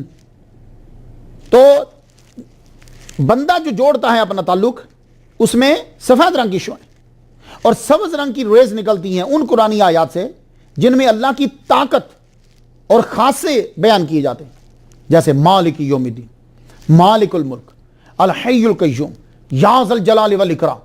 اس میں سے سبز رنگ کی شعائیں نکلتی. اور فرمانے لگے زرد رنگ کی شعائیں ان آیات میں سے نکلتی ہیں جن میں اللہ تعالیٰ کا غضب ظاہر ہو رہا ہو یا عذاب کا تذکرہ ہو, اس میں سے. اللہ اکبر جل شانہ. اور پھر آپ نے فرمایا سنو, تم یہ حروف مقطعات جو دیکھتے ہو, الف لام میم, یہ تمہیں الف لام میم جو ہے وہ نظر آئے گا سورہ بقرہ میں بھی اور سورہ آل عمران میں بھی. لیکن ایک بات میں تمہیں بتا دوں, سورہ بقرہ میں جو الف لام میم ہے اس کا معنی اور ہے, اور جو سورہ آل عمران کی شروع میں الف لام میم ہے اس کا معنی اور ہے. الف لام میم ذالک الکتاب, الف لام میم اللہ لا الہ الا هو الحی القیوم. تو دونوں الف لام میم کا معنی ڈیفرنٹ ہے, ایک مت سمجھنا. دیکھو یہ امی ولی بتا رہا ہے. قاف ہا یا عین صاد پہ گفتگو کرتے ہوئے آپ نے فرمایا سنو, جاؤ بتاؤ جا کے لوگوں کو یہ ولی اللہ ہے. امی ولی ہو کر کیسی گفتگو کر رہے ہیں. فرمانے لگے کاف, اس کا معنی وہ بندہ جو بے مثل طاقت رکھتا ہو, اور یہ حضور ہیں, آپ جیسا مرتبہ نہ تھا نہ ہوگا. وہ کاف سے مراد حضور کی ذات اور آپ کی پاور. ہاں صاف رحمت جس میں قدورت نہ ہو, اور یہ بھی حضور کا نام. اور یا اے میرے محبوب, عین عین العیون, سواد. آپ نے فرمایا کسی کو بھی سواد کا معنی نہیں آتا. اگر کسی کو سواد کا معنی معلوم ہو جائے تو اللہ تعالیٰ کی مخالفت کی جرت نہ کرے. سواد کا کیا معنی بیان کیا کہ اے محبوب جس نے آپ کی اطاعت کی اس نے میری اطاعت کی. اللہ اکبر جل شانہ. تو حقیقی طور پر ان کے معنی آپ فرماتے ہیں کہ ہم اللہ ہی کے سپرد کرتے ہیں. اس کے بعد وہ ان احادیث پر گفتگو چلی کہ جن احادیث کے اندر اللہ تعالیٰ کی صفات کا ذکر کیا گیا یا قرآن کی آیات ہیں. تو آپ نے فرمایا سنو, ہمارا عقیدہ ہے کہ اللہ تعالیٰ جسم اور اعضاء سے پاک ہے, کیونکہ جس کا جسم ہوگا, اللہ تعالیٰ کا ہم جسم کیوں نہیں مانتے؟ یہ آپ نے نہیں فرمایا, میں تھوڑی سی تشریح کر رہا ہوں. اللہ کا جسم ہم کیوں نہیں مانتے؟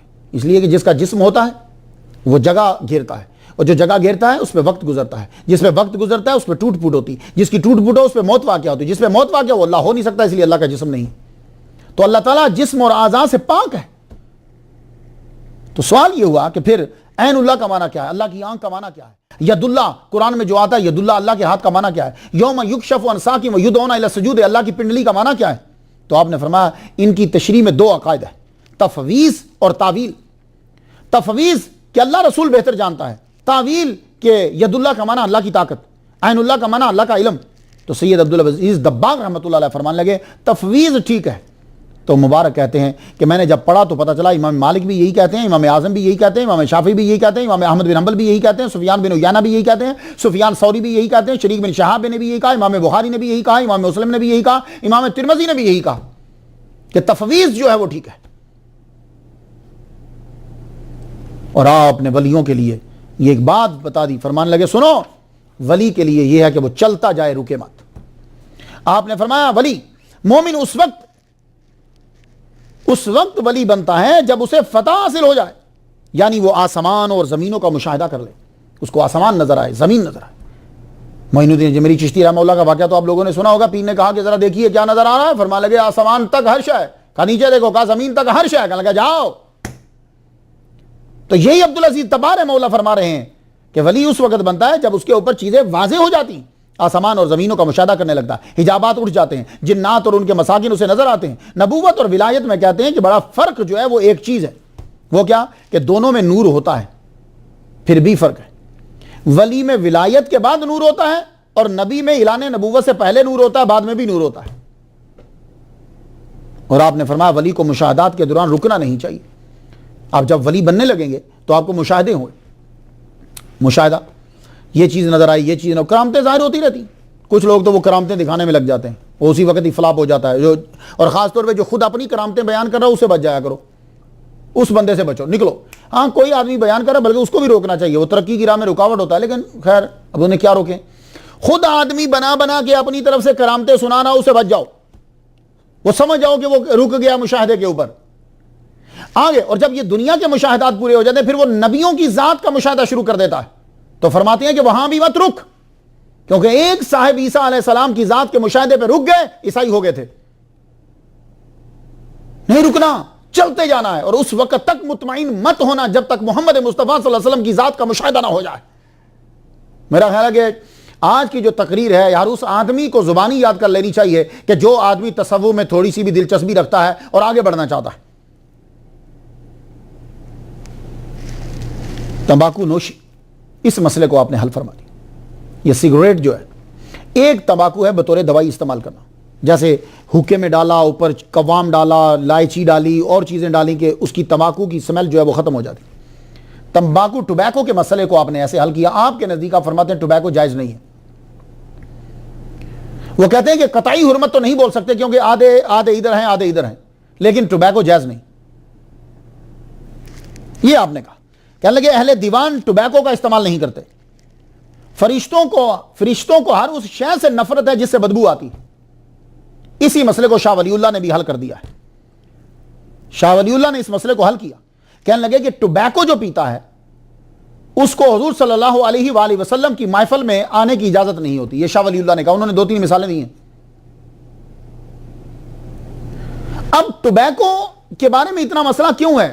سنیے، ٹوبیکو کی اتنی بری سمیل ہوتی ہے، اتنی بری سمیل ہوتی ہے کہ جو پینے والا ہے اس کی گاڑی کے اندر بھی ہوتی ہے، جو پینے والا اس کے کپڑوں میں سے بھی آتی ہے، پینے والا جس کمرے میں پی کے چلا جائے وہاں آتی رہتی، اتنی گندی اس کی بدبو ہوتی ہے۔ آپ اسے چھوڑیے، وہ جو حکا ہوتا ہے، حکا، آپ اس حکے کے پانی کو کہیں گرائیے گا، کتنی سخت بدبو آتی ہے، حالانکہ حکے کے اندر ٹوبیکو نہیں ہوتا، ٹوبیکو کی وہاں سے گزر کے آتا ہے، وہ جو دھواں ہے گزر کے آتا ہے، کتنی بدبو ہوتی گندی۔ تو حضور صلی اللہ علیہ وآلہ وسلم کو اور فرشتوں کو بدبو سے نفرت ہے، بدبو سے نفرت ہے۔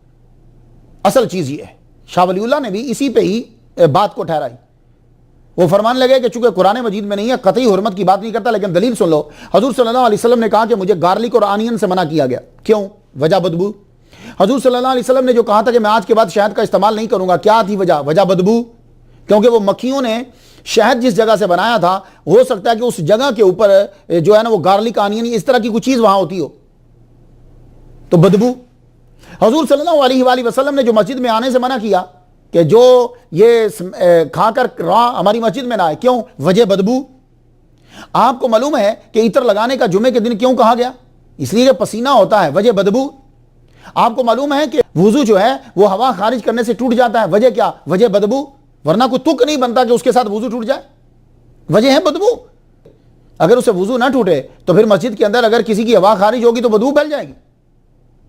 تو اصل چیز بدبو ہے، اس سے فرشتوں کو نفرت ہوتی ہے۔ تو اس لیے آپ نے جو کہا مسئلہ وہی اولیاء کرام بھی کہہ رہے ہیں کہ ٹوبیکو کے استعمال سے جب بدبو آتی ہے تو اس بدبو سے نفرت ہے۔ آپ نے پھر ایک اور سونے کی ڈلی ہمیں دی، ایک اور سونے کی اینٹ ہمیں دی۔ فرمانے لگے جانتے ہو حدیث میں آتا ہے کہ جب اذان دی جاتی ہے تو شیطان بھاگتا ہے، کیوں بھاگتا ہے؟ اس لیے کہ اذان جب تم دیتے ہو تو فضا کے اندر نور پھیل جاتا ہے، فضا میں ٹھنڈک پیدا ہو جاتی ہے، اور شیطان جو ہے وہ جن ہے، جن جو ہے وہ آگ سے، اس کو ٹھنڈک سے اور نور سے نفرت۔ تو پتہ یہ چلا کہ شیطان کو نور سے نفرت ہے، وہ نور کے قریب نہیں آتا۔ تو اذان جو ہے وہ فضا کے اندر ٹھنڈک پیدا، اس لیے آپ لوگ اپنے گھروں کے اندر اذان ضرور دیا کریں، اس سے اثرات جو ہیں وہ زائل ہوتے، اور جب بھی نماز پڑھنے لگو اذان ضرور دیا کرو۔ جس نے آنا ہے اس نے پھر دنیا سے چلے تو جانا ہے، آپ نے کم ہی ظاہری زندگی پائی، کچھ کا خیال تو یہ ہے، جیسے علامہ پیر زبیر نقشبندی علوی مالکی عطاسی فرما رہے تھے کہ 40 سال دونا 40 ہے، اور کچھ نے کہا کہ 45 سال ہے۔ آپ کی تاریخ ولادت 1091 ہجری بنتی ہے، کیونکہ آپ کی والدہ کے ماموں اس ولی کبیر کا انتظار تھا، مگر آپ 1090 میں ہجری میں دنیا سے چلے گئے۔ آپ نے ساری زندگی وہ بتایا جو صاحب کتاب سے سنا، پھر آپ 1136 ہجری 1723 میں دنیا سے رخصت ہو گئے۔ آپ کا مزار مرجع خلائق ہے، فیض میں جو مراکو کا مشہور شہر ہے۔